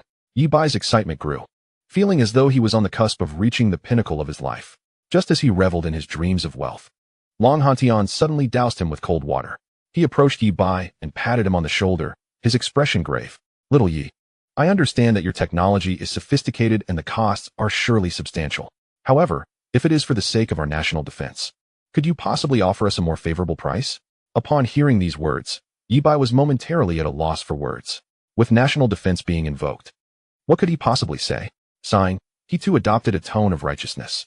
Commander Long, your words resonate. For national defense, what does money even matter? I would gladly provide it for free if the nation requires it. Giving it away is out of the question. Long Hantian quickly waved his hand. Even close brothers must keep accounts clear. After a moment of contemplation, he extended one finger and then 5. How about this? 15 million per unit. Our military shall place an initial order of 30 units. What do you think? From 80 million, we have slashed it down to 15 million. Such a drastic cut cannot be described as anything less than ruthless. However, before Yi-Bai could utter a word, Long Hantian added, as long as you agree to this price, your rank will no longer be second lieutenant. I shall promote you directly to first lieutenant. First lieutenant. Upon hearing this, Yi-Bai's eyes widened in astonishment. Is this a joke? A military rank. That is an honor and status that cannot be exchanged for money. To start directly as a first lieutenant, how many years of struggle would that save compared to others? Chapter 199, promised to be a second lieutenant. Yet suddenly a first lieutenant? After resolving the ownership of the electromagnetic cannon, Long Hantian was in high spirits. In front of all the leaders, he loudly announced, esteemed leaders, I have yet another piece of good news to share. Our comrade Yi-Bai is currently assisting the military in retrofitting the Raptor all-terrain assault vehicle. I believe that once this batch of Raptor vehicles is modified, they will surely bring us even greater surprises. Everyone, please stay tuned. His intention was to elevate Yi-Bai's status further, ensuring that his first lieutenant rank would be solidified. Little did he know, Commander Peng's expression changed dramatically upon hearing this. He instantly regretted it. Oh no, this was hasty. The electromagnetic cannon is already so formidable, and now he is being promoted to first lieutenant. What will happen once this so-called Raptor vehicle is modified? Will he not be a captain in no time? At this rate, how could that be acceptable? Although he was filled with regret, he could only grit his teeth and accept this reality in front of so many subordinates. Just then, a new guest arrived at the shooting range. The newcomer was similarly clad in military attire, adorned with stars on his shoulders. However, as soon as he entered, he wore an expression of uncontainable fury. Yet, upon spotting Commander Peng seated at the center of the viewing platform, his rage evaporated, replaced by a look of grievance. He walked a few steps towards Commander Peng and began to whimper about his woes. The newcomer was none other than the commander of the Imperial Capital Garrison Division, Lu Taijun. Commander Peng, you must stand up for us. Commander Peng observed his demeanor and furrowed his brow, inquiring, what happened? Taijun, who wronged you? Lu Taijun pointed accusingly at Long Hantian, lamenting, it's him. Long Hantian. He is utterly inhumane. He has seized our weapons and equipment from the Imperial Capital Garrison Division. Long Hantian, upon hearing this, immediately grew displeased, retorting, what do you mean seized? Yi Bai is one of our southern military region's personnel. Naturally, the inventions he develops belong to our southern military region. Nonsense. Lu Taijun exploded with indignation. That electromagnetic cannon was clearly developed in collaboration with our Tianjing Fire Department.